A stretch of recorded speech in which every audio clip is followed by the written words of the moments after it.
Ya les confirmo, ya está abierta la conversación y ya estamos entonces saliendo en vivo con el programa. A ver, ahí se actualizó, perfecto, ya estamos en vivo. Bueno, la idea de hoy es poder charlar un poco sobre no solamente monogamia, poligamia, relaciones abiertas y demás, sino también poder de alguna manera cranear juntos las nuevas formas o no tan nuevas, de relacionamiento que se han empezado a poner en discusión, en conversación y demás. Así que lo que les voy a proponer, siendo que ahí tenía algunas personas que ya habían adelantado en sus redes su posición, les propongo a ustedes que arranquen con la posición que quieran hacer, algún statement de apertura, y después armamos un mini debate o intercambio en torno a eso. Así que tiene la palabra de paso, si quieren, estrenamos hoy oradora. Paula, arrancá, aquí estamos. Ok, me agarrás en frío porque no tenía idea del statement.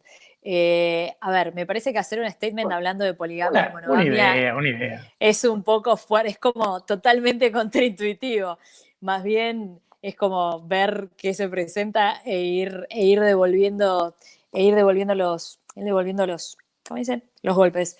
Me parece interesante el hecho de plantear, ok, poligamia, monogamia, relaciones abiertas, swingerismo, formas de relacionamiento, son como millones de cosas.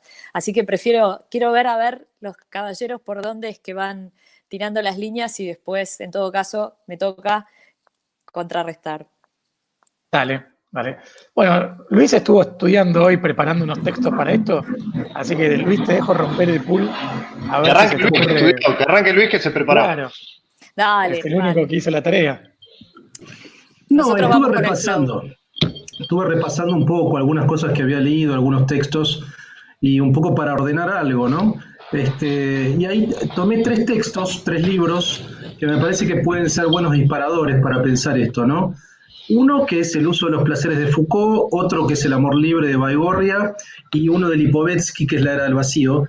Son tres libros muy distintos, pero me parece que plantean diferentes formas que piensan este tema de tanto la familia como la pareja, porque me parece que el tema es un tema amplio, ¿no? Porque cuando vos hablaste de monogamia, bueno, en verdad uno debería pensar las instituciones que organizan eso, cuáles son el tipo de instituciones que organizan estos valores, ¿no? Tanto la monogamia como la poligamia, como las relaciones abiertas.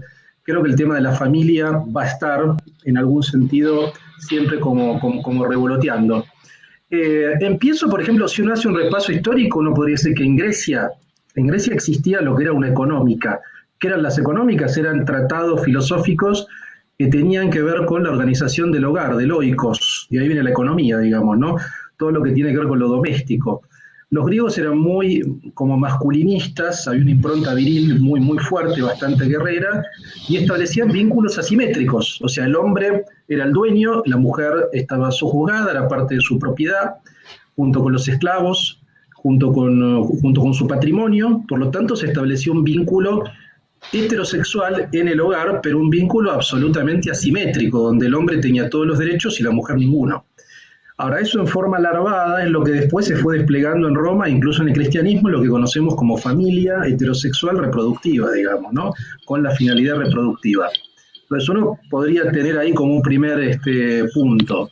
El segundo punto, siendo bastante tajante y bastante blanco y negro, yéndonos a fin del siglo XIX, principio del siglo XX, tenemos el anarquismo, que me parece que es muy interesante la tradición anarquista, que ellos pensaban básicamente en términos de amor libre. Es decir, ¿por qué? Perdón, pero estoy escuchando como mi propia voz. Me parece que Paula tiene abierto muy, muy fuerte y yo me escucho a mí mismo. Ahí escucho bien, Perdón. Y como segundo punto, que decía, me parece interesante pensar un poco la tradición anarquista, porque los anarquistas hacían una crítica a la propiedad en términos generales, digamos. Hacían una crítica a la autoridad y una crítica a la propiedad. Y una parte de la crítica a la propiedad era a la propiedad afectiva. Es decir, por lo tanto, criticaban todo tipo de vínculos propietaristas entre un hombre y una mujer. Es decir, consideraban que no podía haber una propiedad monógama en ese sentido entre un hombre y una mujer. Por ello hablaban de amor libre. Es decir, si uno tiene que tener una visión de asociación mutua, cooperativa, desde el punto de vista económico, también debería ser igual, en forma coherente, es muy coherente, entre personas. Por lo tanto, no hay una propiedad sexoafectiva. Y ahí viene toda la cuestión del amor libre, que igual no es hacer lo que uno quiere, no hay una visión como libertina. De hecho, los anarquistas eran bastante austeros en su forma de vida, eran críticos del alcohol, por ejemplo, este tipo de cosas eran bastante críticos, pero básicamente lo que planteaban es que no podía haber un vínculo de propiedad afectivo, ¿no? Y el punto tercero es lo que plantea Lipovetsky en La Era del Vacío, donde habla de mayo del 68. Me parece que mayo del 68 es como un símbolo, uno puede hablar un poco del mundo de la posguerra, ¿no? Básicamente de década del 50, 60, y ahí uno puede ver una cantidad de hechos históricos, desde la píldora anticonceptiva, la minifalda, el feminismo incipiente, y ahí empiezan a aparecer otros vínculos sexoafectivos, familiares, amorosos, que tienen que ver, sí, con parejas abiertas, que tienen que ver con vínculos más libertinos, con vidas comunitarias, etcétera, con críticas a las familias como nucleares, y que no tienen necesariamente que ver con la crítica a la propiedad de los anarquistas del año 20, porque de hecho vivían en sociedades socialdemócratas, liberales, etcétera, donde no había una crítica a la propiedad, pero se buscaban vínculos más abiertos por fuera de la exclusividad y criticando, yo creo, sobre todo cierta visión jerárquica del hombre respecto de la mujer, una visión de la mujer mucho más libre. Me parece que ahí tenemos como tres puntos interesantes históricos por ahí para empezar a pensarlo, ¿no? Bien, bien. Bonjo, ahí que te veo con buena remera hoy para la charla. Yo en realidad vine a escucharlo a Luis, ¿eh? Y además después de lo que acaba de decir es medio humillante hablar porque claramente tiene bien estudiado el tema. Yo lo quería plantear desde los dos ojos, ¿no? El ojo económico, creo que ahí Luis ya lo abordó bien. El matrimonio como un contrato con fines económicos. Y el segundo punto, el matrimonio como un contrato, como un arreglo contractual que compete al derecho, y que hoy tiene otros costos, porque el horizonte temporal se prolongó, porque la vida fue dejando de ser un valle de lágrimas para convertirse en algo bastante más disfrutable, y ese periodo de disfrute es mucho más largo, porque hay un anclaje hedonista que no me parece mal. Ya creo que la última vez estuvimos charlando de hedonismo en clave positiva, y el sexo es, por supuesto, un manantial de disfrute, digamos, y además la tecnología ha permitido que las personas puedan disfrutar del sexo durante más tiempo. Y esto que, de nuevo, yo no quiero hacer una valoración, decir poligamia bien, monogamia mal, no, como liberal me parece que lo que cualquiera quiera hacer para su esquema felicitario está bien, pero me parece muy interesante que las posibilidades del contrato sean mayores, y que las posibilidades del concepto pareja sean mayores, y que las posibilidades incluso de los contratos dentro del contrato, porque la verdad que dentro del matrimonio uno puede tener distintos arreglos y contratos respecto de la sexualidad, y me parece interesante que se estén hablando. Por supuesto, y Luis también dio en el clavo, esto está vinculado, y sobre todo las reacciones conservadoras se vinculan con el tema de la familia. Es muy frecuente el argumento de están matando a la familia, esto es un ataque contra la familia.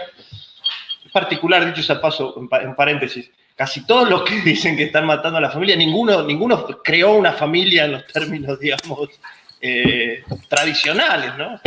Pero bueno, más allá de eso, entonces al final del día vamos a también estar discutiendo la pareja como productora de hijos, o como núcleo familiar, o como otra cosa, o como algo más. A ver, yo estoy casado y sin hijos, y en principio no quiero tener hijos, pero vamos, considero que tengo una familia, digamos, y considero que mi familia la formamos mi mujer y yo. ¿Acaso alguno puede decir, no, bueno, eso no es una familia o lo que sea? Pero digo, no vamos a poder evitar hablar de familia, ahí me parece que Luis dio en el clavo, no vamos a poder evitar hablar de familia cuando analicemos este tema. Esto como primer pistoletazo.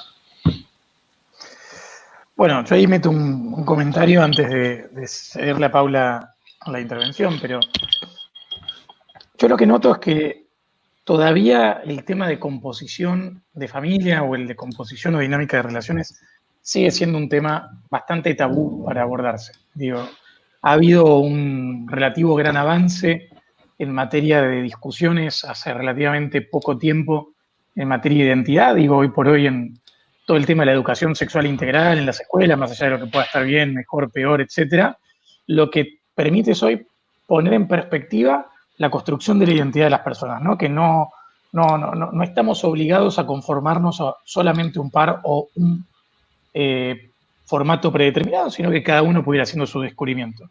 Pero así como creo que hoy estamos en una situación relativamente amplia o avanzada en materia de construcción del propio ser, creo que seguimos muy atrasados en materia de construcción de las formas del querer. Es decir, todavía estamos inmersos en un paradigma de amor romántico donde está muy asociado a las cuestiones posesivas, a las cuestiones posesorias. Digo, la fidelidad aparece como casi una condición esencial del contrato. Si bien es cierto que el nuevo Código Civil ha relajado a la fidelidad como un criterio de ruptura de los matrimonios, o por lo menos no le otorga la misma severidad que le otorgaba el Código Civil anterior, seguimos sin contemplar quizás toda la dinámica de relaciones en el margen, que creo que son mucho más frecuentes de lo que nos gustaría creer. De hecho, hoy la gente flexibiliza las relaciones de facto. Digo, ante la dificultad, sea de derecho o sea en la dificultad para conversar,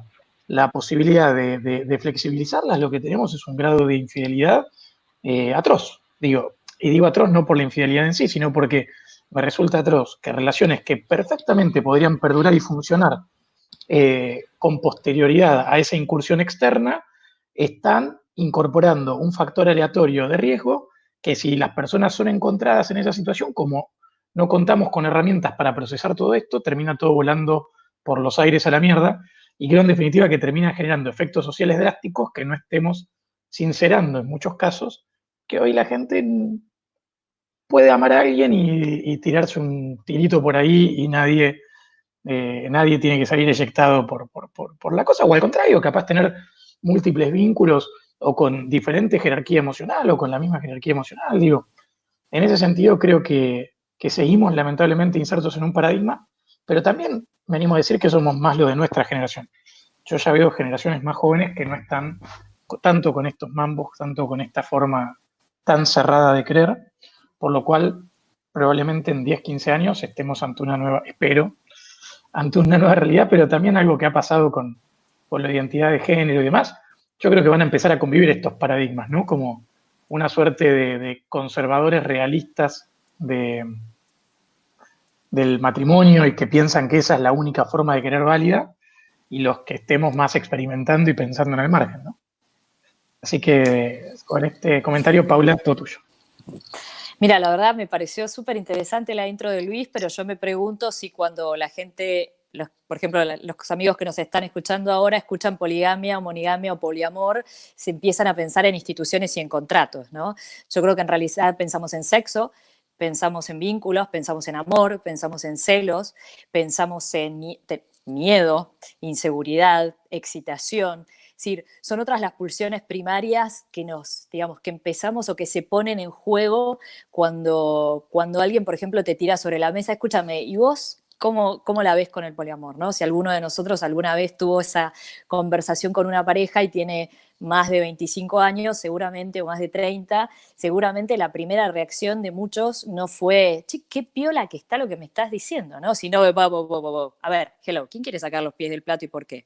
¿No? Entonces, me parece que hay como pulsiones muy primarias que se ponen en juego y que si bien lógicamente, digo, desde el derecho podríamos hablar del matrimonio como una institución que va desde lo contractual, desde, ¿no?, esto de asegurar el patrimonio propio a los genes propios, hasta esta cuestión del amor romántico que estamos vivenciando y deconstruyendo ahora, pero me parece que lo que se pone en juego son pulsiones muy primarias y estas pulsiones gatillan sobre los miedos y las inseguridades. Entonces, ¿quiénes somos? ¿Qué esperamos? Me pareció muy piola esto que vos planteabas del tema de la construcción de la identidad.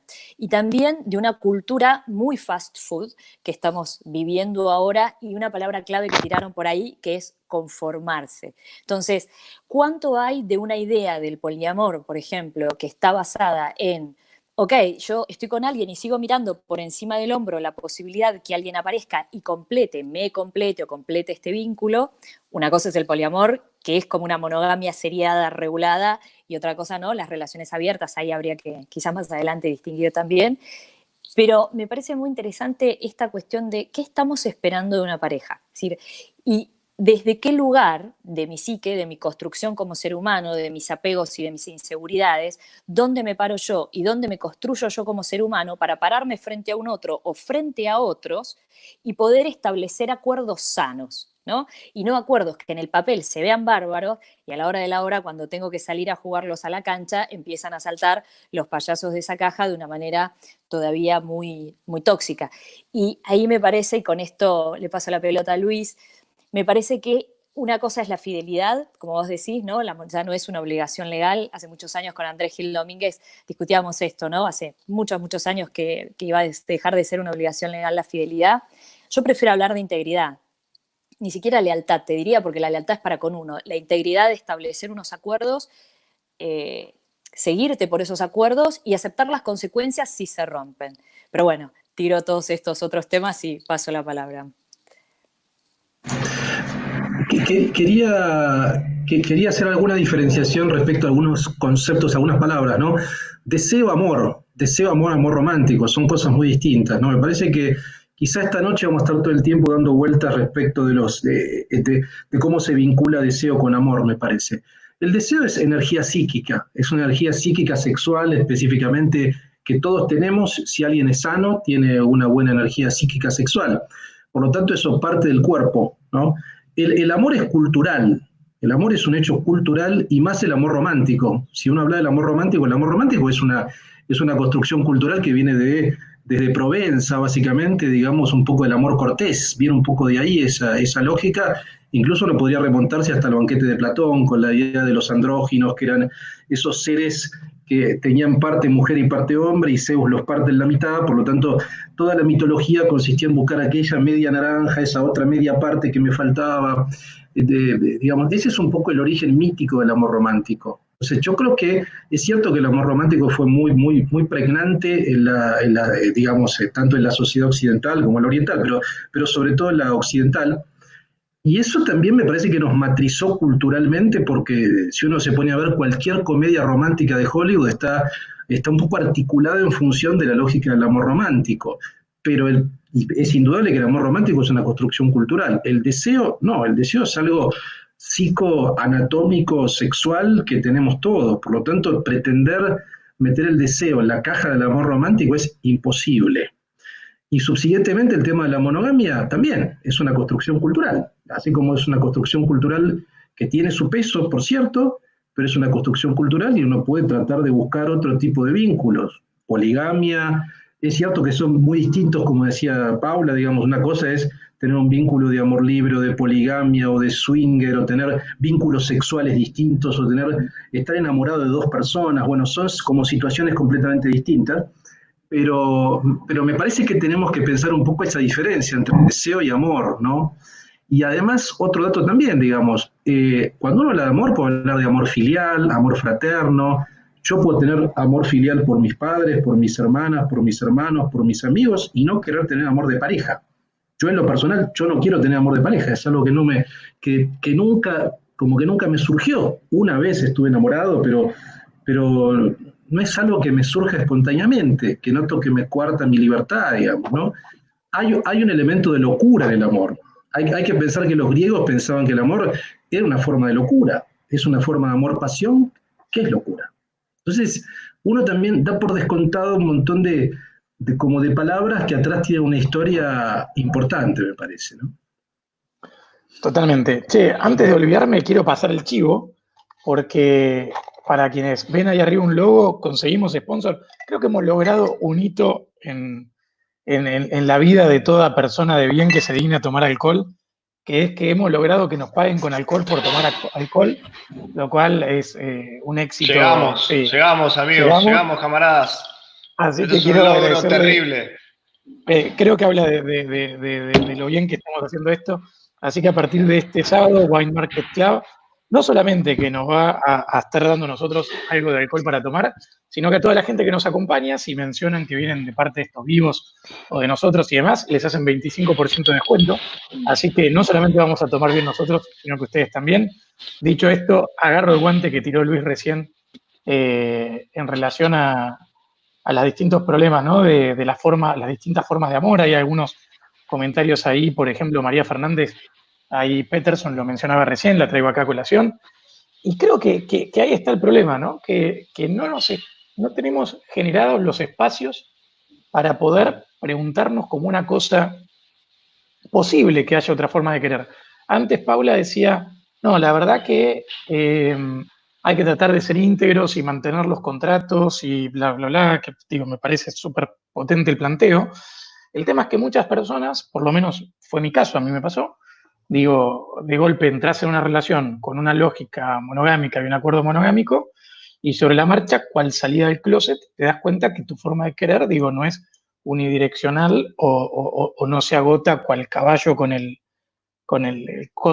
digamos, las ojeras esas que le ponen, enfocada la visión en un punto. Y es muy difícil después reeditar ese contrato sobre la marcha, más cuando ya hay una estigmatización de estas cuestiones alternativas, o sea, es muy difícil trascender el estigma de, es una infidelidad, en realidad es una cosa contra mí, no me querés lo suficiente o lo que fuera. Digo, sin perjuicio que igual, si estás en una relación monogámica y te surge esto, es un quilombo, digo, y en mi caso lo fue, creo que vale la pena como entender también eso, ¿no? Que no siempre las personas quizás tienen tan en claro qué es lo que les está pasando y que perfectamente pueden entrar en una relación con la mejor de las buenas voluntades y después, una vez adentro, darse cuenta que quizás preferían otra cosa o que sienten de otra manera, ni siquiera es un tema de preferencias. ¿Puedo ahí en un punto? Sí, dale. Me voy a poner conservador, pero en realidad yo creo que no, que creo que mi visión es liberal en el sentido. Desde el plano, desde el punto de vista contractual, ¿no? Para mí es un contrato de cumplimiento continuo. Yo no soy antifidelidad, siempre que al contrario, yo soy pro fidelidad, siempre que, pero fidelidad ¿qué? Lo podríamos llamar, como lo llamó Paula, pero Integridad.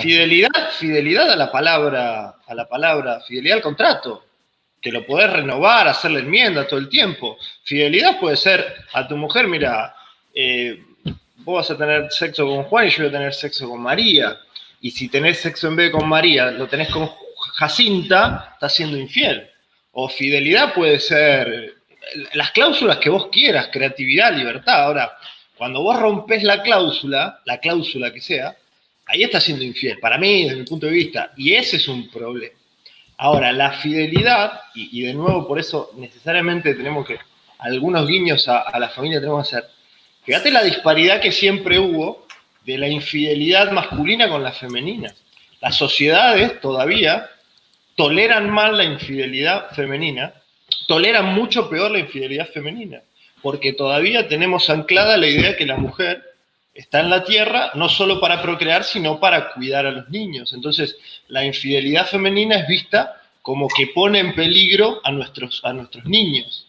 Y siempre fue castigada mucho más duramente que la infidelidad masculina, que hasta durante mucho tiempo se celebraba y se institucionalizaba, digamos, los hombres podían ir a los cabarets o tener las cortesanas. En Paraguay tengo algunos amigos que tienen a la querida y la llevan a los domingos a los almuerzos familiares, la dejan esperando afuera y todos saben que la querida está esperando afuera y después de estar con la familia se vuelve a pasar la siesta con la querida, y eso está institucionalizado en las clases altas paraguayas.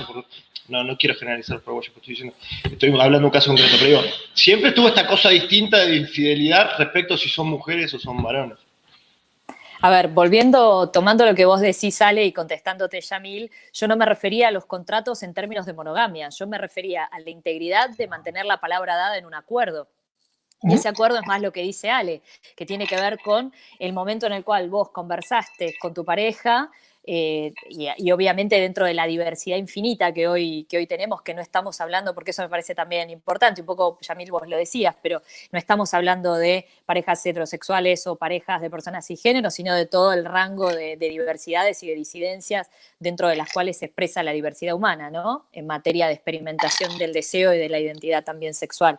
Entonces, me parece que esto es una cuestión distinta. Es decir, cuando yo hablo de integridad me refiero al cumplimiento de la palabra dada, sea cual sea en el universo infinito de los acuerdos que pueden haber entre dos o más personas que generen un vínculo sexoafectivo y que se estén relacionando en ese momento. Entonces, ojo, podés tener una regla que sea, no vamos a tener reglas, también es posible. Pero digo, si vos estableciste lo que sea, en el momento en el que alguno de los que integran ese acuerdo saca los pies del plato, bueno, eso va a tener unas consecuencias. ¿Qué consecuencias? Cada uno lo va a afrontar en ese momento, porque por más que vos hayas dicho, no, esto yo nunca lo toleraría, o yo sí, por supuesto que lo toleraría, hasta que no estás ahí, no tenés idea esa herida emocional cómo te pega. Entonces, me parece que eso es una cosa como me parece importante de rescatar.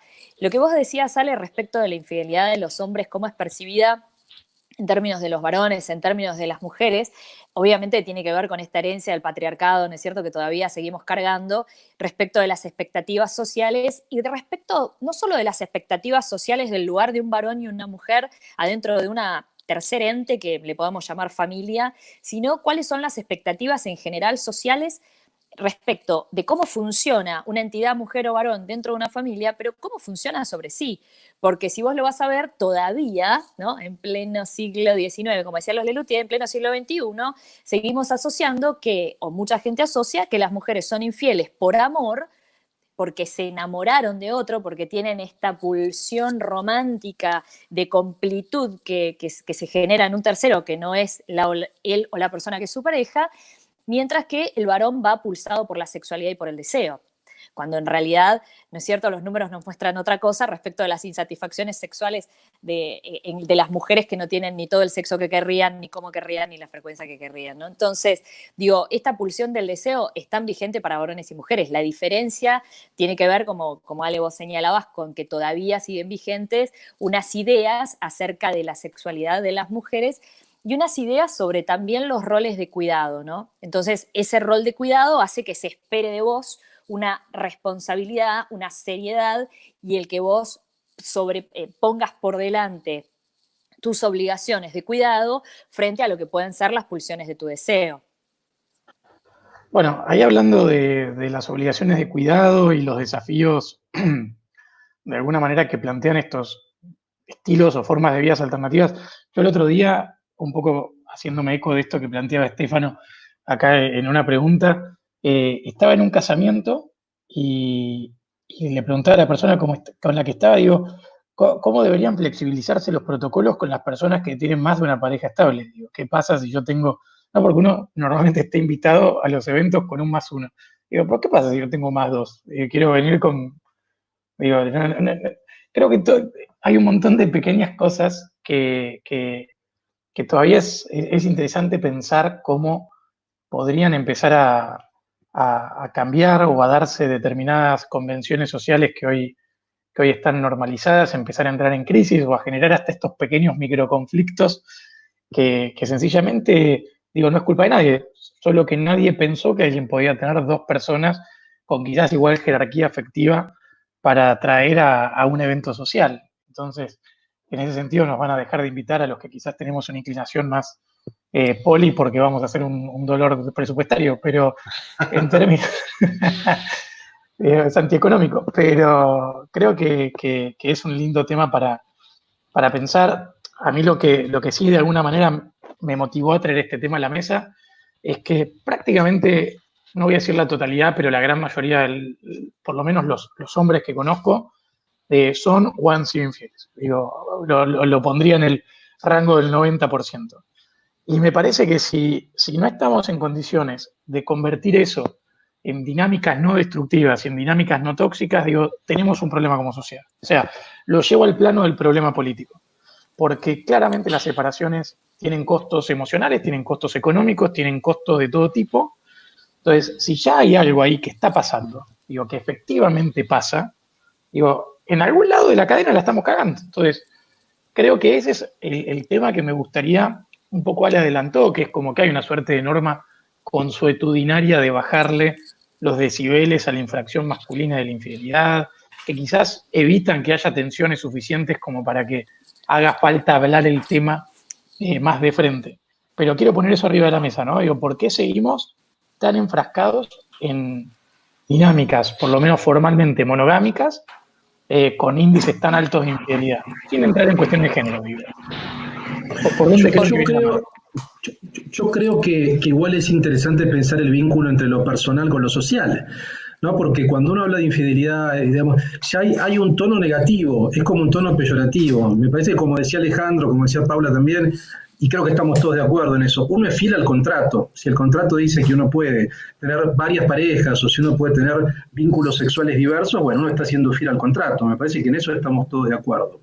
Ahora, el tema no es tanto si uno es fiel al contrato, es el formato social, porque hay un patrón, hay un modelo también, un poco lo que vos decías, Yamil, es eso. Digamos. Cuando uno es invitado, se presupone, se da como por entendido que uno tiene que ir con otra persona. Y en general, quizá cambió en los últimos años, esa otra persona es del sexo opuesto, ¿no? Ahora, en los últimos años, uno puede entender que uno puede ir con una pareja del mismo sexo, etcétera, pero hasta hace 15 años, 20 años, uno era evidente que uno iba con la pareja del sexo opuesto. Entonces, lo que quiero decir es que hay que pensar también un poco la lógica social. Digo, no es algo que cayó del cielo. Me parece que el vínculo familia heterosexual, reproductiva, nuclear, con sociedad capitalista, bueno, Max Weber, ¿no? Hola, o sea, tiene que ver con el espíritu del capitalismo. Digo, hay un vínculo entre familia con producción, con productividad, entonces no es un azar, me parece que no es azaroso. El que lo plantea bien es Gilles Lipovetsky. Él dice que a mediados de la década del 50, después de la posguerra, hay todo lo que tiene que ver con la sociedad como liberal capitalista empezó a mutar, es decir, empezó a incorporar valores no puritanos, ¿no? Hay un vínculo muy, muy evidente entre el puritanismo, cierto calvinismo, con la tradición liberal. Eso empezó a cambiar con valores distintos, ¿no? A partir de la década del 50, 60, donde, no sé, pienso en la revista Playboy, por ejemplo, como un hito donde apareció algo distinto, pienso en todos los movimientos de contestación, el feminismo, el movimiento gay, y eso se empezó a incorporar en sociedades liberales, básicamente en Francia, Estados Unidos, en Europa, y ahí me parece que es muy interesante lo que plantea Lipovetsky. Él dice, bueno, hay una visión de un liberalismo hedonista que comienza más o menos en la década del 60. Pero si uno se pone a pensar es algo reciente, ¿no? O sea, es algo que tiene medio siglo. Y recién ahí se empezaron, me parece a mí, a modificar ciertas cosas que se dan como por añadidura. Esta idea de que, bueno, uno va a una fiesta con una pareja del sexo contrario. ¿Por qué? ¿Por qué uno no puede ir con una pareja del mismo sexo, con 2 personas, con 3 personas? Si lo pensamos también es igual, por ejemplo, con cuando uno viaja. A veces hay planes de viaje es mucho más barato ir en pareja, a veces que ir solo, lo sé por experiencia propia, a veces ir solo es más complicado que ir en pareja, porque realmente hay promos y un montón de cosas que para quienes somos solteros y gozamos de la soltería es más complicado. Entonces quiero decir, está todo como formateado con un modelo que de trasfondo es un poco el modelo del amor romántico, es la pareja, etcétera, etcétera, ¿no? Sí, bueno, yo te doy la derecha, Luis, con eso. O sea, viajar para los que estamos sin pareja y felices, viajando solos, es como, pero por favor, es caro. Bueno, pero es muy reconfortante, es muy reconfortante. Pero encima si sos mujer te dicen, pero estás sola en Tailandia, pero no te da miedo, ¿no? Lo que me quedé boyando cuando te escuchaba, Yamil, era ¿por qué pensarías que la infidelidad dejaría de existir por el hecho de tener un modelo donde vos podés tener otros acuerdos? Digo, la posibilidad de infringir el acuerdo no tiene que ver con cuál sea el acuerdo, tiene que ver con quién seas vos, me da la impresión.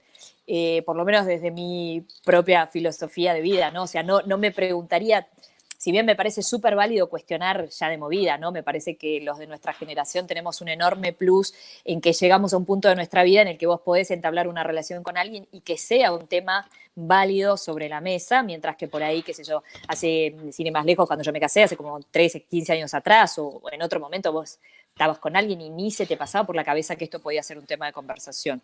Ahora, yo creo que si nosotros vemos o que si se encara el tema de otras dinámicas de pareja, como puede ser el poliamor o como puede ser una relación abierta, como un paliativo para la infidelidad, estamos jodidos. O sea, ya entramos, ¿no? Entramos estacionando mal. Me parece que en realidad la cuestión es decir, ok, ¿cuál forma de relacionamiento en un determinado momento de mi vida y en un determinado contexto con una serie de personas saca lo mejor de mí, es más coherente conmigo? Y desde ese lugar yo también me preguntaría, si bien es como otro universo de problemas, ¿no? Lo que mencionaban ustedes, esto de la familia, comunidad productiva y reproductiva, esta mémesis, si se quiere, con el tema del trabajo, la producción y la reproducción. Claro, pero digo, ¿tiene sentido seguir viéndolo de esta manera? Digamos, la familia o la familia debiera ser mejor vista como una unidad para el crecimiento y para la trascendencia, ¿no es cierto? Entonces, me parece que desde ese punto de vista, el replantearse, y de nuevo, retomo lo primero que planteé hace un rato, que tiene que ver con qué es una pareja, sea como sea que entienda este vínculo sexoafectivo, y qué esperamos de eso, qué espero yo de eso. Porque en función de lo que yo espero y en función de lo que yo estoy dispuesto a entregar, pero sobre todo a la fantasía de lo que yo espero encontrar, va a haber una variación en relación a aquello que yo empiece a esperar. Espero y en función de lo que yo estoy dispuesto a entregar. Estás haciendo lío. Estoy haciendo lío. Ahí está. Estaba testeando una cosa. Ahora sí, porque me estaba escuchando a mí misma, fue como un déjà vu de multiversos que de repente confluían. Sí. Dije, la jodí, me pasé con el whisky, recién empezamos. Recién no, ahí para adelantar lo que acaban de ver en pantalla, es que tenemos en simultáneo un espacio que es charlas.mejorar.com.ar/whisky, que ahí es como una mesa ampliada donde ya tenemos unas 30 personas esperando. Y ¿no somos nosotros 4 nada más hablando? Nosotros somos nosotros 4, pero tenemos ahí como la audiencia del teatro, y ahora la idea es que sea toda una gran mesa redonda con todos los que estén en charlas.mejorar. Así que nada, nos están esperando, están mandando ahí algunos mensajes. ¿Puedo pastillitas que me quedaron? Sí. Pastillitas dale. Que me quedaron de lo que dijeron los chicos. Uno, la diferencia hombre-mujer. Sí, lo hemos hablado con vos, Paula, 300 veces. El modelo de Occidente para la mujer es la Virgen María. O sea, una madre, en todo el sentido de la palabra, una gran madre, digamos, del primer día hasta el último, y estuvo en el último, y que no tuvo sexo. O sea, ese es el modelo de la mujer que vos le querés imponer. O sea, nada, ahí lo tenemos. Segundo, cuando hablamos del contrato, y a mí me parece que Yamil tiene un punto, pero claro, ¿qué pasa en materia contractual? Sabemos que hay cláusulas implícitas, como la cláusula resolutoria implícita, ¿no? Si vos no cumplís, yo puedo no cumplir. Hay un montón de cláusulas implícitas. Entonces, para algunas parejas, por ejemplo, no sé, masturbarte puede ser infidelidad. Me decís, bueno, me parece una exageración. Bueno, qué sé yo, y si te masturbás con una foto de mi mejor amiga, quiero decir, por eso la clave al final del día es la comunicación. Y la comunicación es lo que hace, y ahí me paro en algo que dijo Luis, es lo que hace que este tipo de fenómenos, ¿qué hacen falta en este tipo de relaciones nuevas? Que salgan del closet. Que la gente libremente, como estamos haciendo acá, como estamos poniéndolo sobre el tapete, que la gente libremente empiece a hablar cada vez más de esto. Mira, a mí me pasa esto, con mi mujer arreglé esto, a ella le pasa esto, conmigo arregló eso, tal. Y empecés a hablar de estas experiencias porque lo que va a hacer es que se comparta el acervo de experiencias comunes y esto se vuelva algo justamente que pase de lo personal, como decía Luis, a lo social. Dos tonterías más. Una, lo del mayo francés. No se olviden, porque a esta acción hay una reacción de sentido opuesto y mismo volumen. No se olviden de las conservadoras, no se olviden del artículo de Ratzinger diciendo que del mayo francés a la pedofilia hay una línea de continuidad necesaria, que es particularísimo que la Iglesia, para defenderse de sus casos de abuso cuando explotan, haya terminado escribiendo un artículo con la anuencia del Papa Francisco. Y de nuevo, un artículo que hace eco del Veritatis Splendor de Juan Pablo II, que a nosotros los liberales nos gusta por su anticomunismo, y está bien, pero en este rubro era terrible. Podemos hablar de Teresa de Calcuta y de Juan Pablo II cuando quieran en este rubro, y son dos personajes, sobre todo la segunda, nefastos. Y un último punto. Una recomendación estupidísima. Pero para esto que dicen nosotros los solteros, que muchas veces la pasamos mal o que está bien, no sé si vieron la película de Lanthimos, Langosta, Lobster.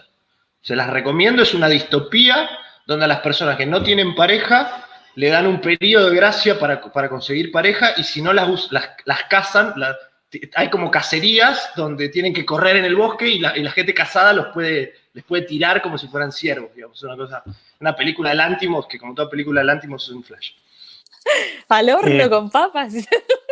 Sí, acá porque me está haciendo un pase de factura. Yo quiero aclarar algo práctico acá. Digo, podemos tener hasta 4 personas en este formato y para eso tenemos la parte de la mesa redonda donde podemos incorporar más gente y, por supuesto, más mujeres.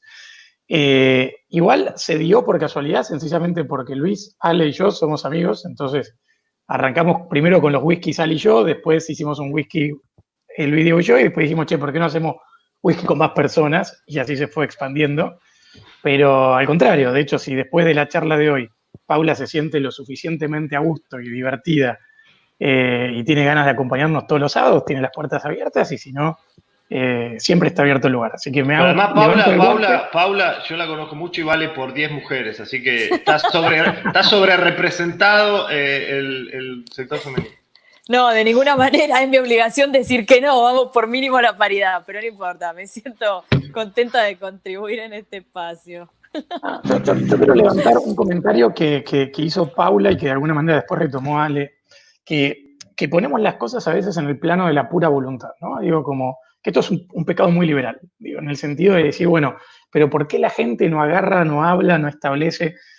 Y de alguna manera yo creo que el miedo a lo desconocido, porque al estar censurada de alguna manera, de manera implícita en muchos casos, o por lo menos en la percepción de mucha gente, la posibilidad de repautar, de generar como esta suerte de constitucionalismo dinámico de las relaciones donde uno vaya reeditando los términos o vaya actualizándose o ayornándose, lo que termina pasando es que mucha gente, como creo que tiene miedo de perder lo que tiene y que lo valora y lo quiere, termina entrando en dinámicas que son potencialmente destructivas o autodestructivas, en el sentido de la infidelidad y demás.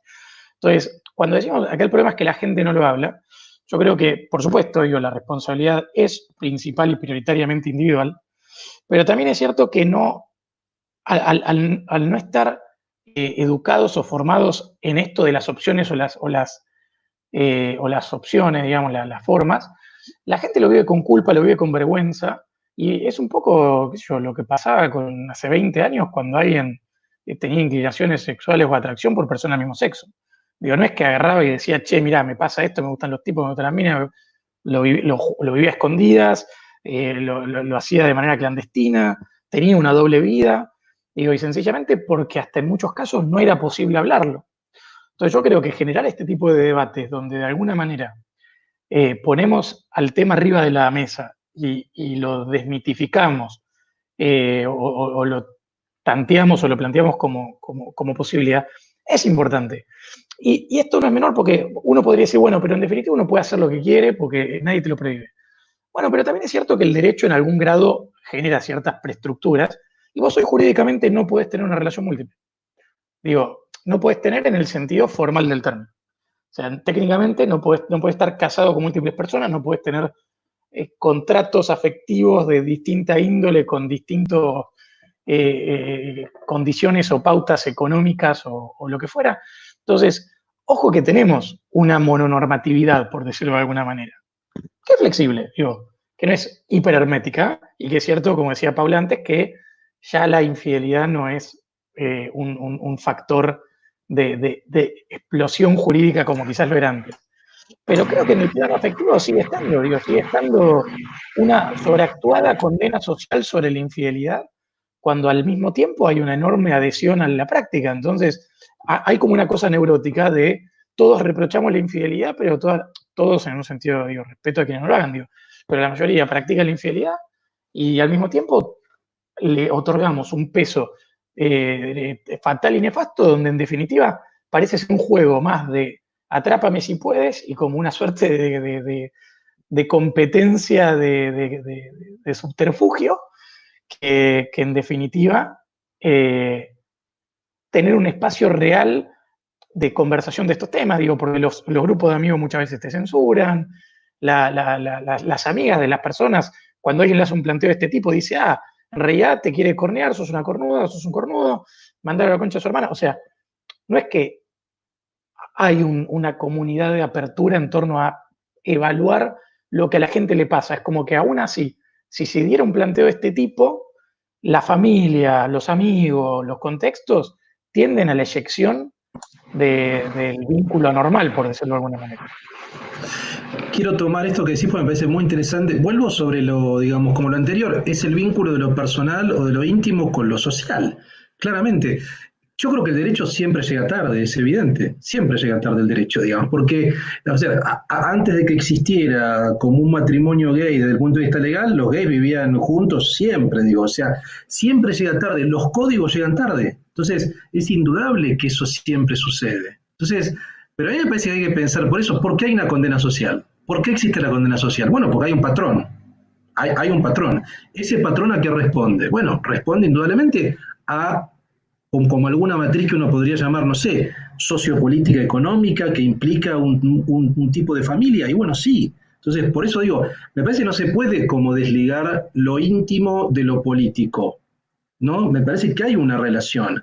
Hay sociedades que propician probablemente más esto que otras, sí, indudablemente. Una sociedad abierta lo propicia más o es mucho más tolerante que Arabia Saudita o África, sin duda. Pero de todas maneras, probablemente todavía se mantiene un patrón que tiene que ver con esto que vos decís, digamos, ¿no? De un vínculo monógamo y que el derecho está codificando en ese sentido ciertos vínculos, etcétera.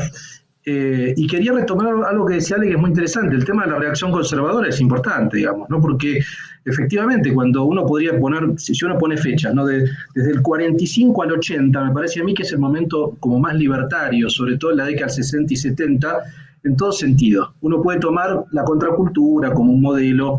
Yo tengo una lectura que es en clave liberal del 68. Para mí todo lo que se buscaba en el 68 terminó ejecutándose en la práctica en países liberales. El aborto, el matrimonio gay, que haya como una libertad sexual mucho más amplia, píldora anticonceptiva, bueno, todo eso que se buscaba, crítica a la autoridad, todo eso sucedió, eso terminó sucediendo.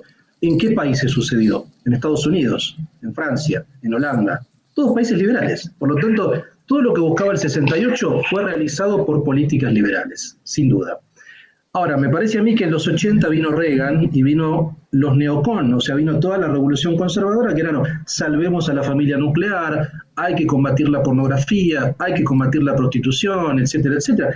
Bueno, ahí vino esa otra oleada que reforzó la familia monógama, los valores establecidos, la idea de la reproducción, todo lo que se hacía, todo lo que se salía de la norma era condenado. SIDA como cáncer gay, bueno, todo eso apareció a partir de la década del 80, ¿no?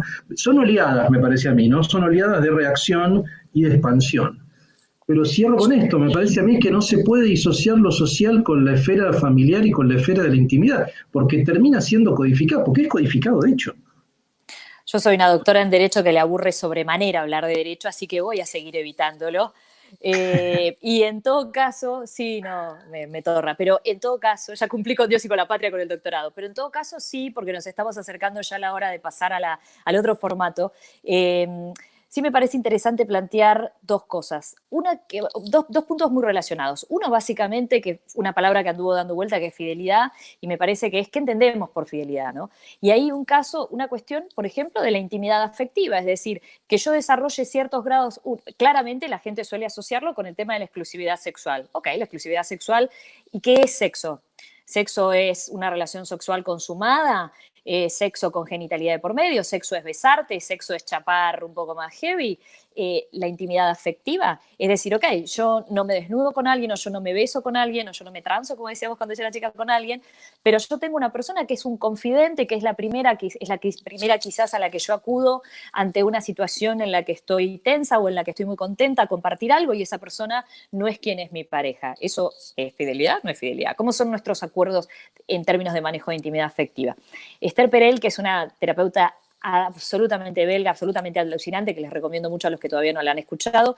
Habla de un concepto que me parece fascinante y que tiene que ver con esto de que hoy uno le pide a una pareja lo que en otro momento de la historia, las tareas que en otro momento de la historia cumplía toda una comunidad. Tiene que ser tu compañero sexual, tu mejor amigo, tu socio, la persona con la que crías hijos, aquel que te dote de sentido, tu soporte económico. Es decir, hay una cantidad de tareas y de funciones que van a estar delegadas a este centro que llamamos pareja, que antes en otros momentos de la historia o incluso a lo largo de la historia en otras culturas eran llevadas adelante por múltiples personas en distintos momentos incluso de la vida de una persona.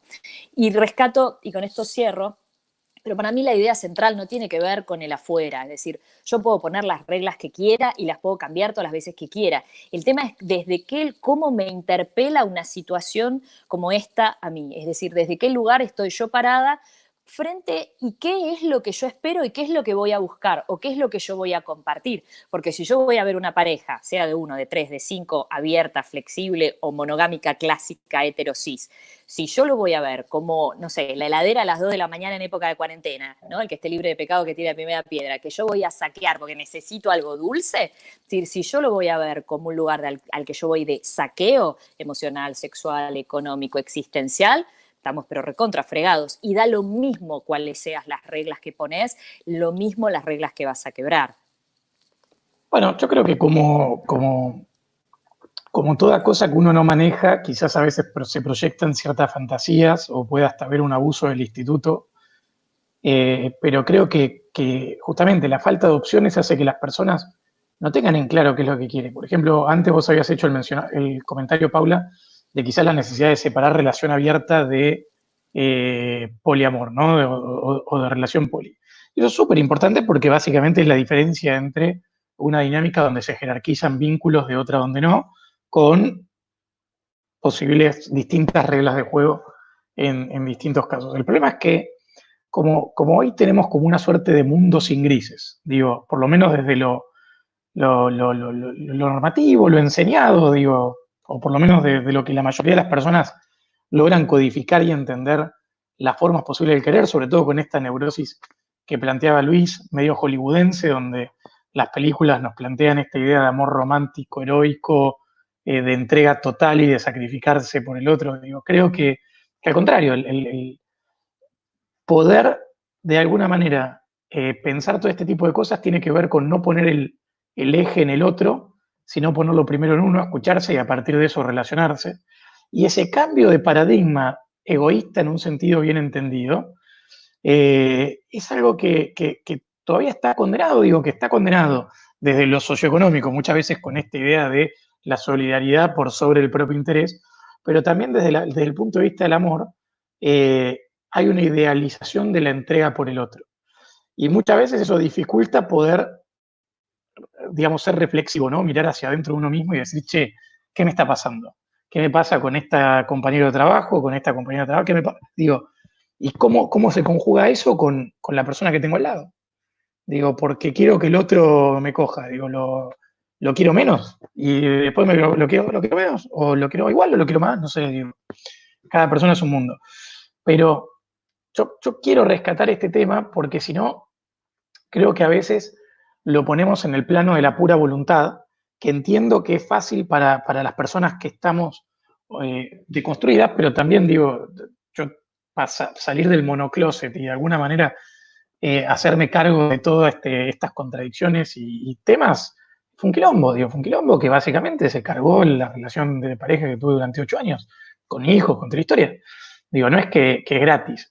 Ahora, me hubiera encantado tener la autopercepción, la conciencia de lo que me pasaba de entrada, pero yo tuve una formación ultraortodoxa, entonces, religiosa, ¿no? Digo, donde venía Dios, Jesús, Yamil y el resto de la mortalidad, digo, más o menos, en términos digamos, de cumplimiento de la norma. Entonces, creo que tenemos ese desafío de empezar a poner arriba de las discusiones, mismo en los ámbitos educativos, que se puede caer de muchas maneras. Y ahí yo creo que sí vamos cuando la gente se puede representar las opciones, creo que sí hay un ámbito para el contractualismo. Pero si la creencia de las personas es que aquello que quieren o desean está prohibido, hasta por una cuestión de autopreservación, van a ir a la clandestinidad. Entonces, creo que el desafío de fondo es romper con ese muro, romper con ese tabú que hoy hay en torno a este tema. Por eso quise traer este tema a colación, porque si bien Ale me decía, bueno, pero ¿qué hay para decir? Porque los liberales decimos que cada uno haga lo que quiera. Yo digo, esa parte, esa es la fácil. Digo, el problema es cómo se llega a expresar lo que uno quiere, que creo que ahí es donde está el mayor desafío en este tema y que creo que amerita un poco más de tela para cortar. Ahí les dejo las reflexiones finales por este medio y nos vamos con el resto de la audiencia. Yo tiro dos muy cortitas. Una, para seguir haciendo abogado del diablo, así no pensamos todo lo mismo. La verdad no tiene por qué ser fácil. La verdad no tiene por qué ser fácil. Vamos, es así. Quizás es muy difícil. Estar en pareja quizás es muy difícil. Y estar en pareja monogámica quizás es un desafío tremendo. Tremendo. Por eso digo, mi problema yo no tengo un problema no tengo nada contra la poligamia, ni nada contra cualquier tipo de cláusulas. Si yo con mi mujer tengo cláusulas que probablemente también a muchas personas les parecerían revolucionarias, qué sé yo. Pero bueno, nada, para mí la fidelidad con la palabra sigue siendo algo relativamente relevante, incluso en términos políticos. Acordémonos qué decía Hume de las 3 reglas de la civilización. Propiedad privada, transferencia por consentimiento y cumplimiento de las promesas. Si entendemos que la pareja es una suerte de promesa implícita, bueno, no sé. Pero me quedo con una cuestión más política, que la traigo a colación porque me obsesiona y porque la mencionó Luis Diego y porque creo que abarca un montón de otros temas. Ojo, porque para los conservadores o la derecha nacionalista, el enemigo es el liberalismo. Nos falta mucha lectura de los autores no marxistas y antiliberales. No marxistas y antiliberales. Joseph de Maistre, Carl Schmitt, Leo Strauss, McIntyre. O sea, todos autores que han dicho desde siempre el enemigo es el liberalismo. Porque es igual que el comunismo o en el mejor de los casos porque sienta las bases para que las sociedades vayan a un libertinaje comunista y demás. Entonces digo, con estos temas nosotros molestamos a grupos que son profundamente antiliberales y que no son comunistas. Por eso el universo de personas que son anticomunistas no es el mismo universo de personas que son liberales. Y esto es una cosa que hemos discutido muchísimas veces con vos, Yamil, porque pensamos lo mismo, con Luis Diego también, digamos, se puede ser profundamente anticomunista y también profundamente antiliberal. Y ese es uno de los problemas que tiene el liberalismo. Perdón si me fui demasiado para lo político, disculpe. No, está bien, ya estamos para eso. Acá se flota libremente, digamos. Quiero sumar algo más, ya como cierre tengo, aunque sea un minuto, porque veo que son las 11. ¿Un poquito o no, o ya no? Sí, nos vamos igual al otro chat, seguimos tranquilos, así que cero drama. Ok. No, porque me parece que es importante, o sea, porque si uno dice, bueno, uno hace lo que quiere y todo bien, primero es una manera de no pensar. Segundo es una manera de no pensar el vínculo social individual. No somos islas. Esa figura del Robinson Crusoe es una imbecilidad, es una ficción, es como John Galt, digo, son personajes de novela. Uno es un hombre en sociedad. Sí, uno es un hombre en sociedad. Uno no puede pensar como independientemente de códigos, de tradiciones. Por lo tanto, si uno tiene una visión un poco más individualista, bueno, igual, uno está interrelacionado con otros. Esto que decía Yamil, bueno, sí, él tenía una tradición cristiana, protestante, que le determinaba ciertos valores. Bueno, indudablemente, porque no somos islas. Hay que pensar eso, no hay que dar como por añadido que las cosas son así, que hay un valor monógamo porque cayó del cielo. No cayó del cielo. Eso viene de hace años, y hay instituciones, y hay códigos. Por eso insistía en este tema de los códigos y de los vínculos entre la intimidad y cómo la intimidad es regulada por lo social, por códigos estatales o religiosos y demás.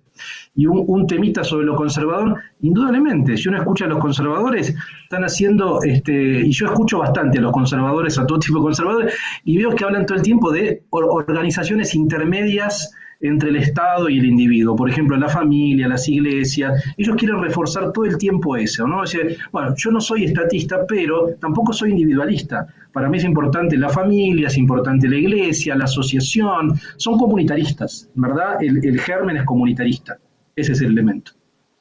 Bueno, muchachos y muchachas, siendo que se ha cumplido el horario de rigor, les propongo que entremos al otro link. Acá les dejo en el chat privado de la plataforma. Salimos del comedor y vamos al living. Sería una cosa así, ¿no? Sí, Pasamos ahora, para el living. exactamente. Sí, sí. Vamos. De hecho, al revés, ahora los dejamos pasar al resto de nuestro living, por decirlo de alguna manera. Así que entramos allá. Ay. Y ahora hacemos el encuentro ahí y la idea es que podamos conversar con todos los que están de una manera más directa. Así que bienvenidos.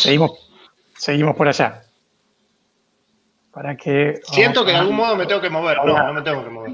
El encuentro ahí. Sí, tienen que cerrar esta y ir para allá. Porque abandonan este chat y se van de una manera más directa. Así que bienvenidos. Que abandonar esta sala. Seguimos por allá, Giovanni.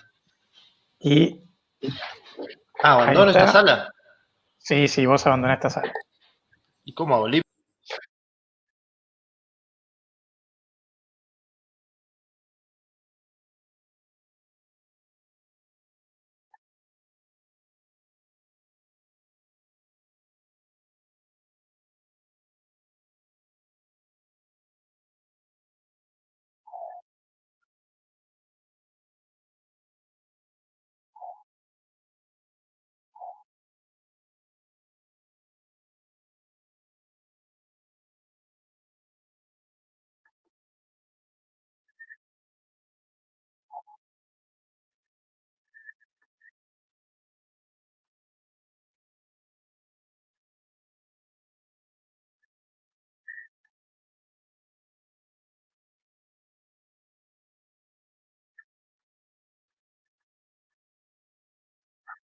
Sí, pero fue por error. Vengo más tarde.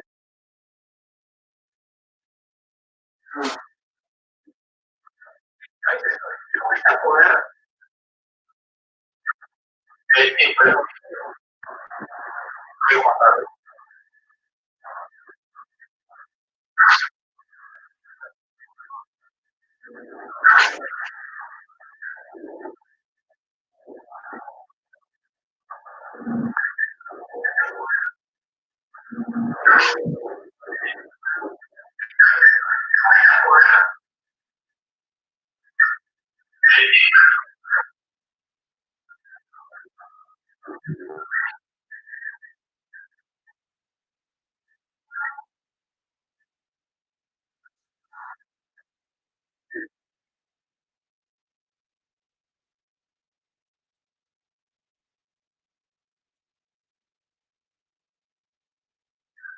Muchas gracias. Yo me voy a agarrar un poquito de lo que mencionaba Luis Diego para la pregunta que me había lanzado en YouTube, pero bueno, ahora la pongo acá.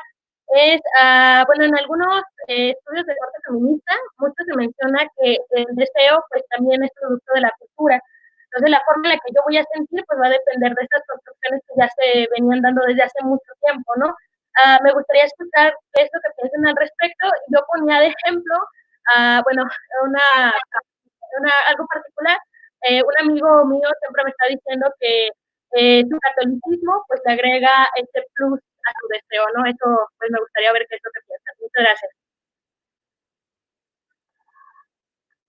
Bueno, no, bueno, yo creo que básicamente hay dos elementos, ¿no? Por un lado, cuando yo hablaba de deseo, yo me refería que es una energía psíquica sexual, o sea, creo que hay un elemento que es de raíz biológico, anatómico, fisiológico, no sé cómo llamarlo, indudablemente hay algo, pero yo me refería puntualmente a esa energía psíquica sexual que, digamos, que es la libido.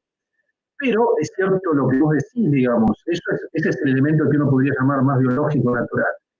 Pero hay un elemento que es cultural, indudablemente. Digo, cuando uno nace una cultura determinada, con ciertos valores, hay una crianza determinada, digo, hay ciertos condicionantes que te pueden direccionar hacia un lado o hacia otro. Entonces, es ahí que el deseo me parece que no es neutral, sino que hay una formación que impacta y que es cultural. Entonces, indudablemente, si uno nace en una familia con valores católicos, cristianos, bueno, eso impregnará un deseo en cierta dirección o contrario, digamos. Me parece que son las dos cosas. Yo trato de no pensar en términos antagónicos, ¿no? A veces veo que posiciones muy de derecha, muy conservadoras, refuerzan la cuestión biologicista y posiciones muy de izquierda radical posicionan todo en términos ultraculturalistas. Yo creo que hay un vínculo, que hay un influjo cultural, sin duda, pero se parte de un elemento que sí, que es de naturaleza fisiológico, ¿no? Mirá, yo tomo la palabra en esto.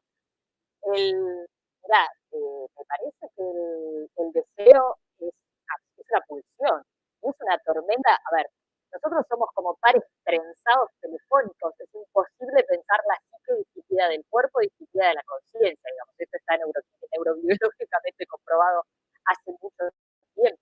Entonces, por un lado es una pulsión, esa pulsión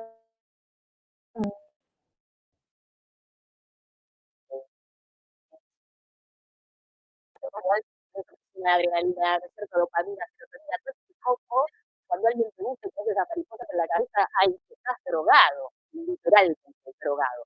Y además hay un sesgo enorme en tu percepción que está viendo por todos estos impulsos.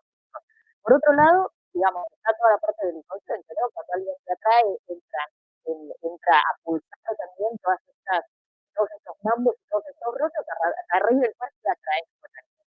Ahora, y por ejemplo, justamente como somos seres sociales, además de individuos, compartimos esta esfera social. Si la pulsión de tu deseo va hacia un sujeto que no es el que vos tenés formateado como correcto, y esto es una imposición de las reglas y de tu ambiente y de tu entorno, entonces lógicamente ahí se va a producir un conflicto más allá de toda esta tormenta hormonal y química neuroquímica que pasa en tu cuerpo, va a haber esa contradicción, va a haber un conflicto, va a haber una culpa, y esto tiene que ver claramente con las normas de sociedades heteronormativas que hablar, ¿no? Entonces, por ejemplo, ahora estamos celebrando las personas, dentro de pocos días, estamos celebrando que entra el matrimonio igualitario en vigor en Costa Rica. Bueno, después de 10 años participabas en un video homenaje, contaba un poco la experiencia de Argentina después de 10 años de matrimonio igualitario, es decir, cómo el conflicto en realidad que muchas personas tenían en función de la discriminación, de la culpa y de todas estas, ahora los chicos y la gente, sobre todo la gente más joven, lo vive totalmente con otra libertad. Entonces, estas libertades sociales se expanden en el campo del deseo, yo creo que no desde la pulsión, pero sí desde la permisión, de estar muchísimo más abierto. Entonces, después seguimos charlando, pero en el caso, por ejemplo, de la bisexualidad en las mujeres, creo que es un ejemplo muy claro de esto, ¿no? Las que hemos sido criados con corsets lesbofóbicos muy fuertes, que de repente, de no haber sido así, naturalmente hubiéramos tendido hacia una bisexualidad desde una edad mucho más temprana, que hoy los chicos y las chicas asumen con una fluidez muchísimo más natural.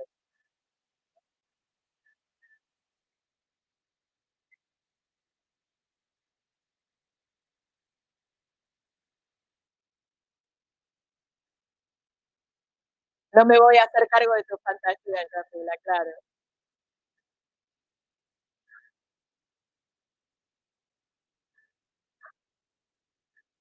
En realidad tiene que ver con eso. Es tal cual, o sea, en realidad somos seres, cuerpo, todo juntos. Me encantaría crear, como dijiste vos también, que tiene que ver con las opciones. Hace años que estoy explorando el tema, viendo todas las películas, libros que salen, que tiene mucho más que ver con lo que cada uno está dispuesto o no a habilitarse, y básicamente los huevos que tenga cada cual, como para entrar en territorios completamente inexplorados. Y ahí está donde, tal cual, se te viene el mundo encima. O sea, el mundo es tus amigas, tus amigos, o sea, la sociedad, la familia, la iglesia, todo, digamos, el mundo consumista. La película voy a verla de la creo que tiene mucho más que ver con eso, con que hay muy pocos hoy que no tengan la inseguridad que se realiza automáticamente cuando se trata en terrenos conocidos. Cuál puede ser la situación.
Quería sumar por ahí algo en relación a lo que decía Paula y esta pregunta también que me resulta interesante.